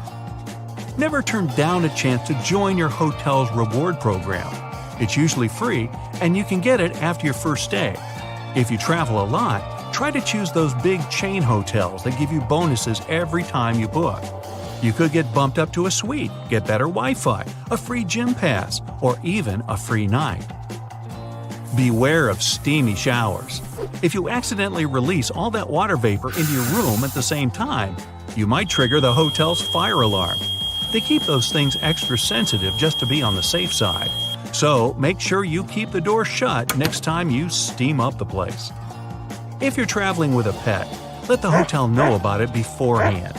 Pet policies can differ from one hotel to another, and if you have a more unusual pet, better double check. It might be a pet-friendly hotel, but you probably can't show up with your pet peacock. If they say no, they'll usually be able to tell you about another hotel nearby. Trying to hide your little furry friend isn't the best idea. Dogs can be super noisy, so can cats, so can peacocks.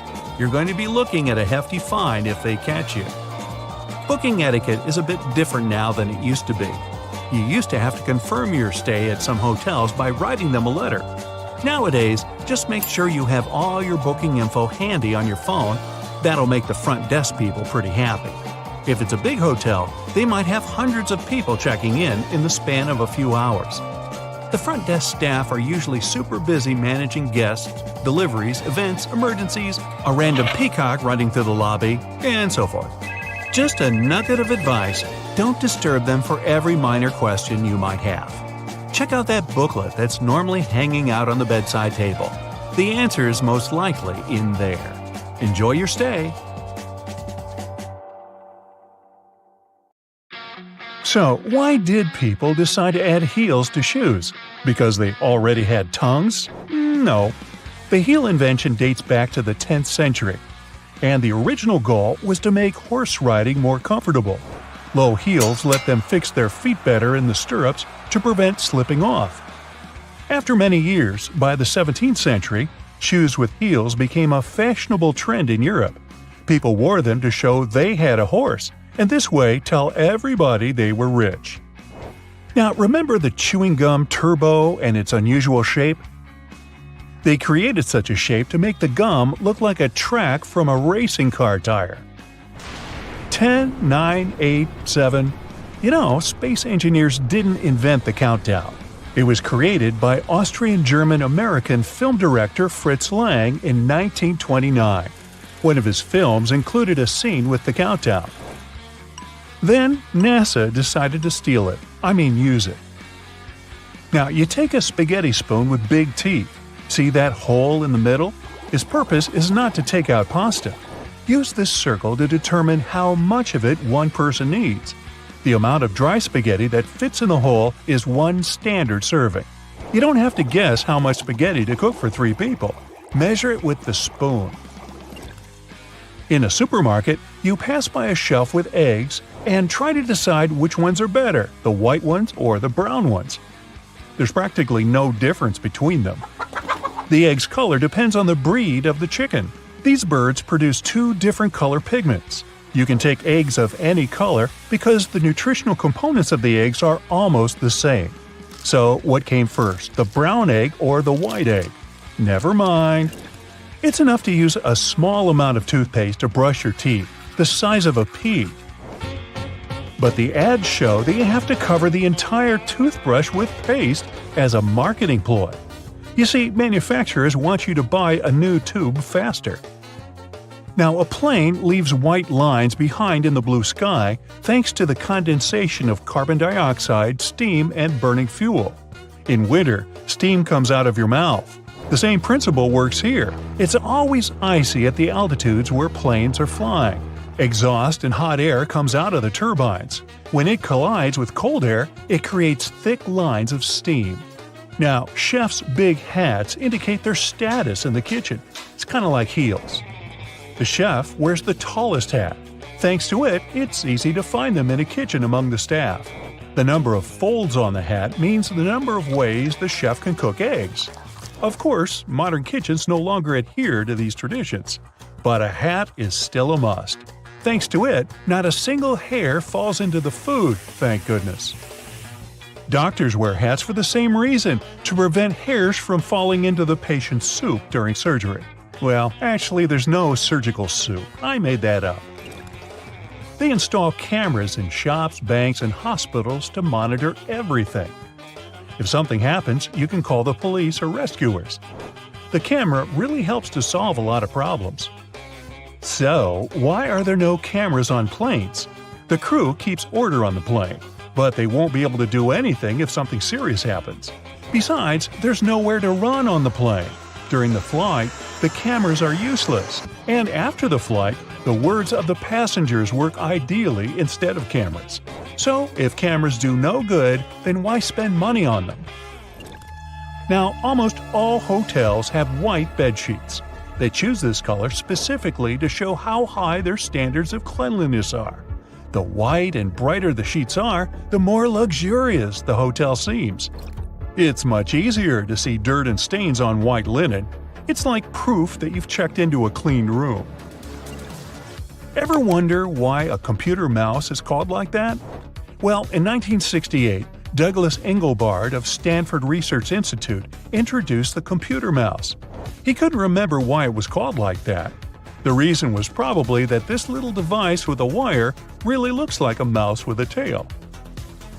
Gasoline looks like a rainbow in a puddle because it can't mix with water. It forms a thin membrane over it. When light reflects from it and the water at the same time, you've got a rainbow. Now, they make magnets shaped as horseshoe because this increases the magnetic force. Colors matter too. The blue part indicates the South Pole, the red part, the North Pole. The two poles work simultaneously and increase the attraction force. Now, that Do Not Disturb sign on your hotel room door is not a requirement, but just a suggestion. Maids and staff have the right to go there if they suspect something's wrong, especially if you don't remove the sign for 24 hours. Why do clocks go to the right? The sun is the main reason. In ancient times, when people invented the sundial, the sun's shadow was moving to the right in the northern hemisphere and to the left in the southern hemisphere. Mechanical clocks were first invented in the northern hemisphere, so it always goes right. Or, as we now say, clockwise. Diamonds have such symmetrical shapes to show you their brilliance. Initially, the gems aren't so beautiful. They go through several stages of cutting and then become pieces of elegance. Most of these stones have a round shape with slightly pointed corners. Diamonds shine the brightest in this shape. So, why are there two holes in the socket? The left hole is neutral, the right hole is hot, and the gap underneath is ground. Electricity needs to flow through the chain. The current flows from the hot slot, passes through your phone charger, for example, and then goes through the neutral hole. Now, ever wondered what that small pocket on your jeans is for? Well, people used to wear watches on chains. A small pocket was meant for it. Now, almost no one wears such a watch, but the pocket remains. You can keep something small like a ring in there. The lollipop stick has two holes for a good reason. When they put the stick in hot syrup, the liquid flows through these holes. It helps hold the lollipop tightly on the stick when it's completely solidified. Now, the pen cap has two small holes too. They created it so you don't suffocate if you accidentally swallow the cap. Good thing. All the same, keep the cap out of your mouth. Now, why did people start to wear a tie? That all goes back to the 17th century Europe. They invented a tie to tighten a collar. It protected soldiers from the cold wind blowing on their necks. But King Louis XIII liked this element of clothing so much, he made it a must-have accessory for royal gatherings. So, why are the chopsticks connected? If they're disposable, they should be connected with a wooden clamp. It's to prove that no one used these chopsticks before you. The little fabric pieces stored in new clothes aren't actually patches. They're first test subjects before washing. You can put this cloth in the washing machine and see what happens to it. If everything is fine, you can safely wash your clothes. Now, why are the cups at parties colored red? Because it helps you quickly find your drink on the table among snacks and drinks, and all those other red cups. Here's a hint. Write your name on your cup. Also, red is considered a color that provokes action. At the psychological level, it seems the red cup is asking you, "Hey, drink me up." Now, they believe yellow taxis have their roots in 15th century Italy, when postal businessman used yellow cabins for delivering mail. He wanted everyone to recognize his cards. So, different sorts of pasta are shaped differently because a specific figure fits a particular sauce. For example, thin and smooth pasta is perfect for light sauces and ingredients. Thick ribbed pasta, such as penne, is good for thicker sauces and vegetable stews. Now, why are lab coats white, blue, and green? Previously, they only wore white clothes, since this color was considered a symbol of cleanliness and sterility. Then, at the beginning of the 20th century, they started using green because it's easier for the doctor's eye. When a surgeon sees red for a long time during the operation, their eyes reduce sensitivity to this color. Shades of red mix, and doctors can't clearly see the nuances of the human body. But blue or green areas help refresh their vision.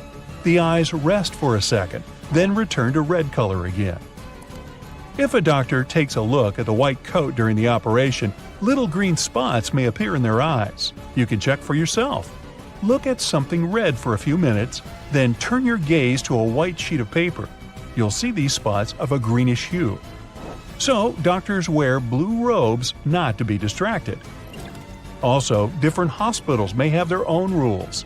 Robes can be of different colors according to the hierarchy. This is necessary to distinguish a doctor from a nurse or an intern. Meanwhile, hospital patients still have to wear that gown that's open in the back. Careful what's behind you. Many airports have carpets at their gate areas. This nicety usually comes with a few other perks: lower ceilings, comfortable seats, and pleasant natural lighting. All this costs more for airports, and carpets are not so easy to clean as hard floors are, but they create a cozy feeling for passengers waiting for their flight, making them more relaxed. Still, it isn't a gesture of goodwill on the part of airports. According to social research, calm passengers are about 7 to 10% more likely to go window shopping and actually buy something in the lounge area or duty-free zone. So, by investing in the passenger's comfort, airports actually increase their own income. If you ever wanted to know what happened to your baggage while you're on board a plane, the short answer is that airport staff don't actually know once it leaves their territory, and they probably really don't care. Sorry. Baggage is sorted automatically. Scanners scan the barcode and sort the baggage according to its destination. The three main tasks of airport baggage handlers are to move your bags from the check-in area to the gate, to move them from one gate to another when you have a connection, and to move your bags from the plane to the baggage claim area. And that's it.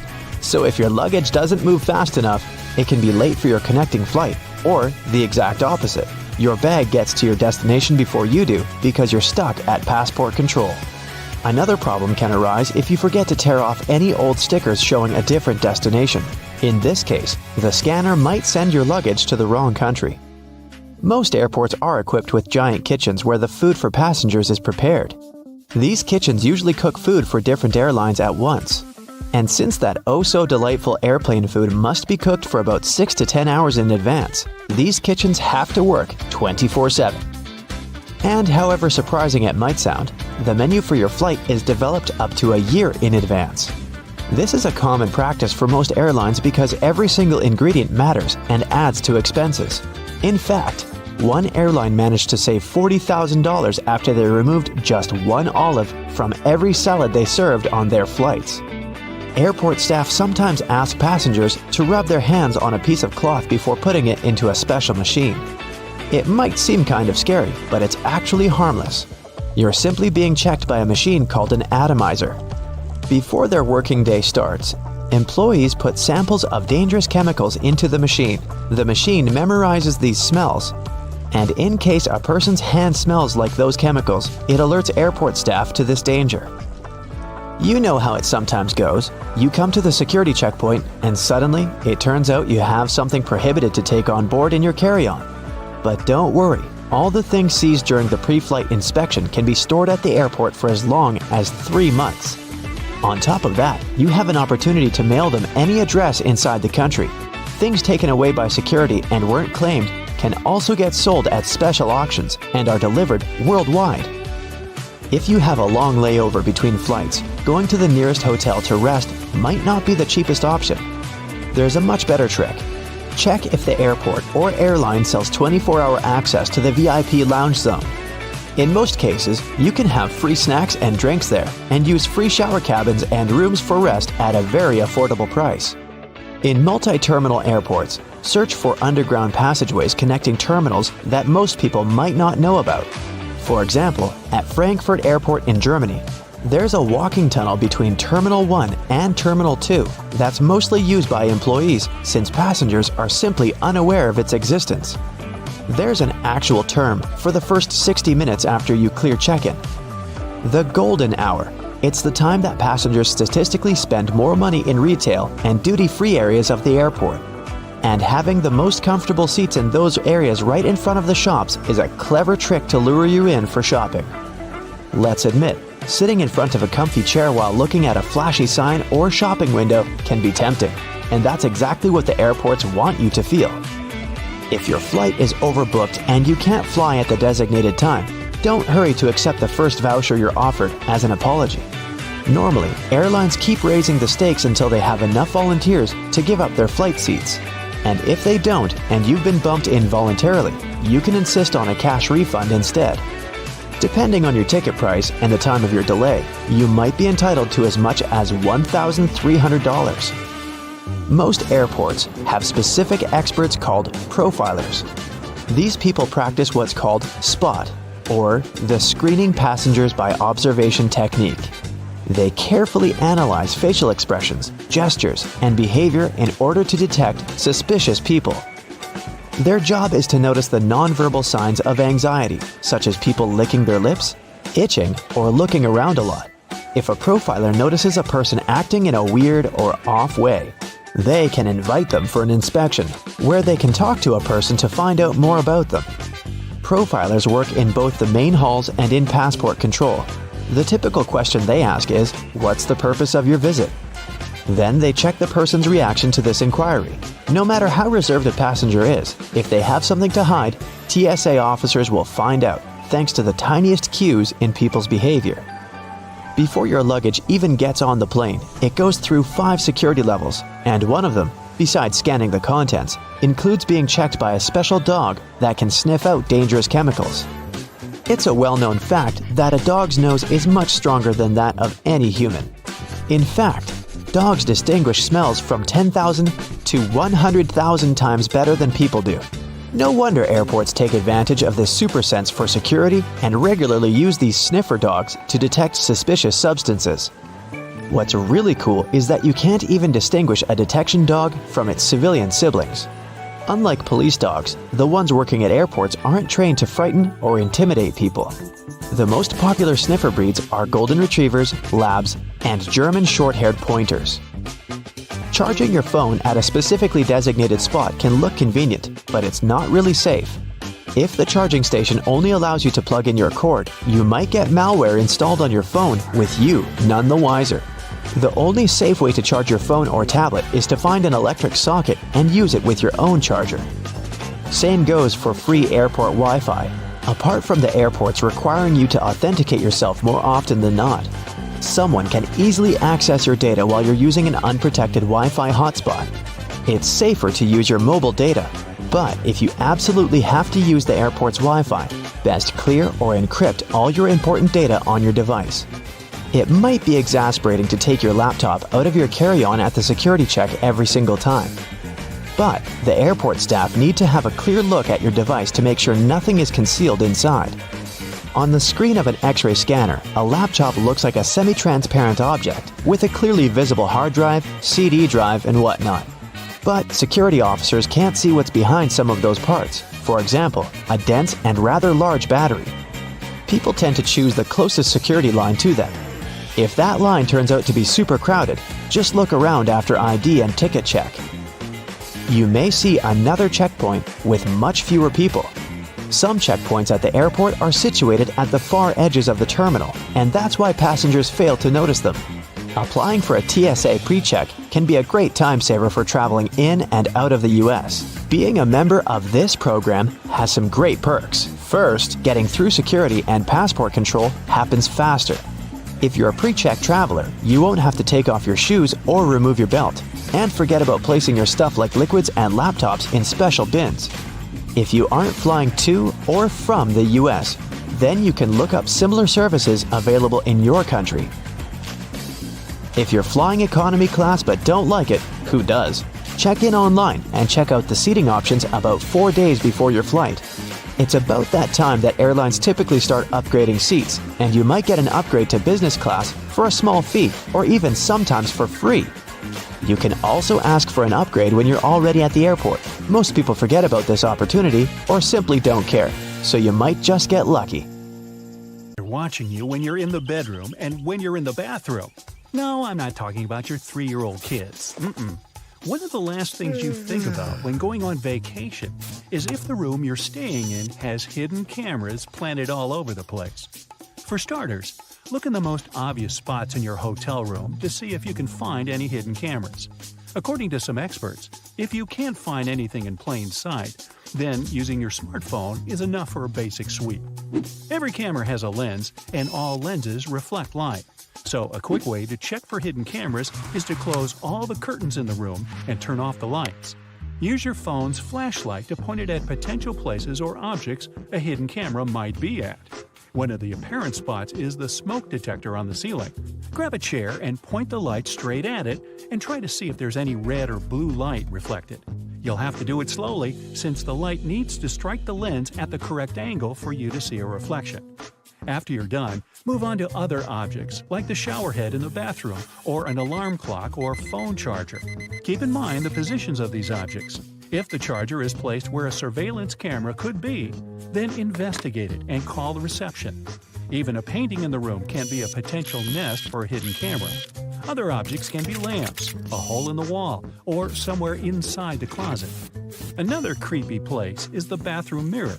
This one is tricky to spot, so you'll have to be patient when inspecting it. You can also use your phone camera to spot surveillance cameras that spy on you at night. These secret cameras emit infrared lights that the human eye can't see so that they can work at night. You'll also have to turn off all the lights and put the camera in selfie mode. The rear-facing camera on most smartphones has an infrared filter, but the front one doesn't. You can try pointing a TV remote at the front-facing camera and press on any of the buttons to see it yourself. If you see a bright red light on your screen, that means it's working. All you have to do is move your camera in the dark to see if you can find a bright light around. It'll be good to do a second sweep to make sure you didn't miss anything. Another technique you can use is turning off the Wi-Fi when you enter the hotel room. Most of the cameras are hooked up to the Wi-Fi, so they won't be functioning anymore. If you get a call from the reception saying that the Wi-Fi is down in the room, that might be a red flag. There's no reason for them to know if the Wi-Fi was purposely turned off. It could mean that the cameras are on the local Wi-Fi. When you connect to your hotel room Wi-Fi for the first time, be careful about sharing your personal data. Most networks will ask for your login credentials, such as your email. Some people can recreate a Wi-Fi login page that's identical to that of the actual hotel, which can be deceiving. You might be connecting to a Wi-Fi router, but an email is all it takes for some people to know everything about you. One of the best things you can do is download an app that shows you what devices are currently connected to the Wi-Fi that you're using. It can show what smartphone, laptop, smart TV, and in the worst case, hidden cameras are connected. A radio frequency scanner can detect a wireless camera in the room, even if it's connected to its own Wi-Fi. It might be challenging, though, because of many wireless devices overcrowding the airways. You can pick up random signals even if you turn off all your devices and any wireless emitting signals. Intrusion into your personal life can go so far as someone tapping your mobile phone or landline to listen to your conversations. One way of eavesdropping on people's conversations is installing a microphone to a line that sends the audio wirelessly to a recorder from a remote transmitter. Almost anyone can get their hands on such equipment since it's not too expensive to buy and is available in many shops and online. If you notice strange sounds while talking on the phone, like clicking, distant voices, or that sound similar to an old record playing, then chances are someone is listening to your phone calls. These sounds aren't typical for a regular modern cell phone. Most bugging software runs in the background of your phone without you knowing, which drains the battery. There can be many explanations for why your phone battery keeps draining, but some software living on your phone, viruses, and malware will likely be the reason. You can also look out for unusual phone activity when you're not using your gadget. If your notifications keep popping up and you muted them, then maybe your phone is being bugged. In that case, they do not only have access to your phone calls, but your actual phone. They can fish out any picture, video, file, and information you have without you knowing it. If you try powering off your phone and it takes way longer than usual, it can be another sign of someone tracking your phone. For the phone to completely shut down, it needs to log out of all the tasks and activities properly. If your phone is transferring data to someone remotely, it might be the reason for the delay in shutting down. One of the biggest red flags is if you receive text messages that have random symbols and numbers. The ones who tap your phone use some illegal software, which sometimes requires them to receive secret codes. Make sure the text messages aren't something you subscribe to. Otherwise, contact someone who can help. If you scroll through your apps and notice something that shouldn't be there, or something that looks fishy, the app could be a disguise for a spying app. Also, check for weird history in your browsers for stuff you didn't search. You might notice your phone turning on and off randomly without you touching your phone. And worst of all, they can turn on your phone camera anytime they want without you knowing. If you feel like your phone is tampered with, then you have to factory reset everything. It wipes out all the data, including files, settings, and apps. The same risks apply to your laptop. Every now and then, we all click on something that seems legit, even though it acts as an access point for spyware to enter our computer software. Draining battery, overheating, and weird activity are telltale signs of your PC being infected. GPS trackers are the most common ways to track someone's vehicle. It's pretty simple to get the job done, but it's very difficult to find the trackers since they're usually planted deep inside the car. If you ever get the spooky feeling that someone could be watching you while you drive, or coincidentally see the same person everywhere you drive your car, then start searching for that tracker. The most common places are underneath the car or near the back wheels. But the person tracking your car is smart and knows what they're doing. They're not going to let you find it that easily. If you find nothing on the outside of your vehicle, then try looking on the inside. If you find something there, it's a clear sign the person tracking you broke into your car and planted the tracking device. Or it could be someone you know who took a ride with you once and slipped it in without you knowing. Check behind the dashboard and within your car's electronics to be sure. Instead of ripping your car apart to find the tracker, you can buy a GPS bug detector. They work by finding electronic frequencies in your car's proximity. They won't block it from tracking you down, but they'll help you find it. Before using it, turn off your smartphone or put it in airplane mode. This way, the frequencies won't intercept with the tracking device. And if you feel like this isn't working, try parking your car in a remote area where nothing is in sight. Even a remote garage would do. Well, anyone else feeling a little paranoid? Let's see some hands. It's your first trip to Egypt, and your new friends there invited you for lunch. The food seems a bit dull, so you decide to spice it up with salt and pepper. You don't see it on the table, so you ask the host for it, and you notice everyone's shocked. It turns out, it's a huge insult to the cook when someone wants to change the original taste of the food on their plate. The cook made it that way for a reason, and wanting to spice it up means showing that the dish wasn't good enough.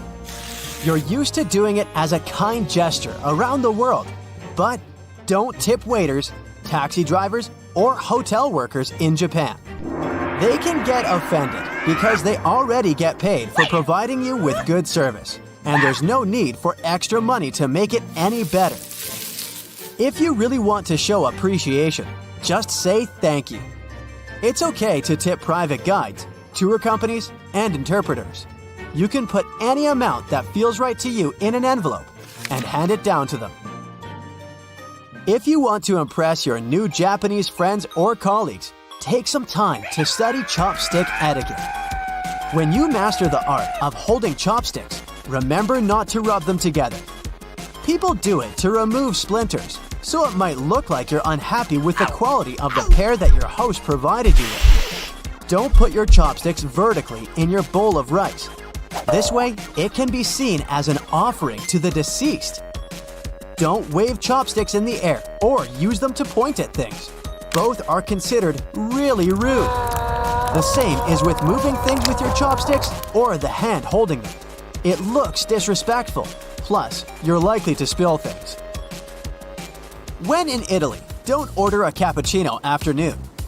The locals don't do it because they believe the milk and foam turn this drink into a meal, and it's not good for digestion. Also, be prepared to enjoy your coffee standing at the bar and pay for it before you even order it. First, you pay the cash register, then show the receipt to the server to get your drink. Are you a big fan of chewing gum? Well, you'll have an uneasy time in Singapore. Using, selling, and importing chewing gum is banned there, and you'd have to pay up to several thousands of dollars for doing it. This law was introduced in the 1990s to make the city cleaner and keep the local fast trains up to schedule. When they launched a new transit system, passengers stuck gum onto train door sensors, causing some serious delays. With the new rules, this problem was solved. The no gum policy, along with many other strict rules, did help to make Singapore a really clean and fine city. Pun intended. If you absolutely can't imagine your life without chewing, the local authorities recommend replacing the gum with bananas. When someone asks you to pass them something, like salt at the table in Bolivia, don't give it directly to them. Hand it to the person sitting next to them, and they'll pass it for you. If the person next to you is asking for that little favor, you still can't hand it straight to them. The person next to you will have to help. This table etiquette comes from a superstition that handing something to someone directly into their hands brings bad luck. For the same reasons, you can't reach across the table or stand up to pass something or toss it to someone. And don't forget to keep both hands on the table when you aren't eating. It might look like you're trying to hide something if your hands aren't visible at all times. When you arrive for a meal in Jordan, the hosts may give you some bitter Arabic coffee as a warm welcome. Don't try to stretch it for the rest of the evening. The polite thing to do is empty it fast. Only when everyone's done with the drink do people go back to socializing. As you pass the empty cup to the hosts, make sure to jiggle your wrists. If you just pass it without jiggling, it will mean you're asking for a refill. Don't rush to arrive at an event on time in Venezuela. People might think that you're rude or greedy. The polite thing to do is to be 10 to 15 minutes late. Events scheduled for 7 o'clock will often begin at 8 o'clock or later. A popular story goes that in the 1980s, a foreign reporter arrived at a press event more than an hour late. When he saw the room was mostly empty, he went to apologize to the host for missing the event. The host then told him he was the first reporter to arrive. It's quite interesting because the clocks in this country have officially been 0.9 seconds ahead of the rest of the world for years. Are you planning to travel by bus in Ireland anytime soon? Don't forget to thank the driver for the ride on your way out of the bus. You'll hear an overwhelming majority of locals do it loudly, as it's basically not optional. Choose the gift wisely if you've been invited to a home in Vietnam. It's okay to bring fruit, sweets, or incense. Handkerchiefs are believed to be a symbol of a sad farewell, and cutting tools are a sign of cutting relationships. So don't bring those. Wrap your gift in colorful paper and don't opt for black. The locals believe this color to be a bad omen. When you present the gift, hold it with both hands. And don't be surprised if the hosts don't open it right away. It's done after the giver has left. Don't leave anything on your plate in India. It's a sign of disrespect for the food you were served. Food is considered sacred in the country, so it would upset your hosts a lot. So, wash and dry your hands before starting the meal. Don't forget to praise the cook, and wait for the eldest to stand up before you leave the table. In South India, it's common to serve food on a banana leaf. You gotta fold it over from the top when you're done with the meal. Folding it from the bottom means you weren't satisfied with what you got. It might be a good conversation starter elsewhere, but don't brag about your achievements in Denmark. The locals believe that everyone is equal, so you won't hear them talk about their successful careers or talents, or how special they are. And they expect the same from you. If you're looking for a good topic, they'll gladly talk to you about the greatness of their country. The Danes are really proud of it and all its wonders. If you're going on a trip to Germany and plan to drive on the famous Autobahn, make sure to tank up before you hit the road. Stopping, parking, making U-turns, and backing up on this super speedy highway is illegal. Yes, even if you have to stop because you've run out of gas, you'll have to pay a fine since you were supposed to plan things better. And although the Autobahn technically doesn't have a speed limit, watch out if you're passing by urban areas like Frankfurt, Berlin, and Munich, or construction works and heavy traffic. There will be special speed instructions for these spots. In case you're planning to explore Cyprus by car, quench your thirst before you start the vehicle. Drinking anything, including water, isn't allowed while driving on the island. So if you can't resist snacking or drinking behind the wheel, prepare to pay a fine. In Ethiopia, you gotta think twice before choosing a gift for someone. They see it as a debt they'll have to repay in the future. So, if you bring something really expensive, the receiver will either have to spend a lot of money on a return gift or feel indebted to you.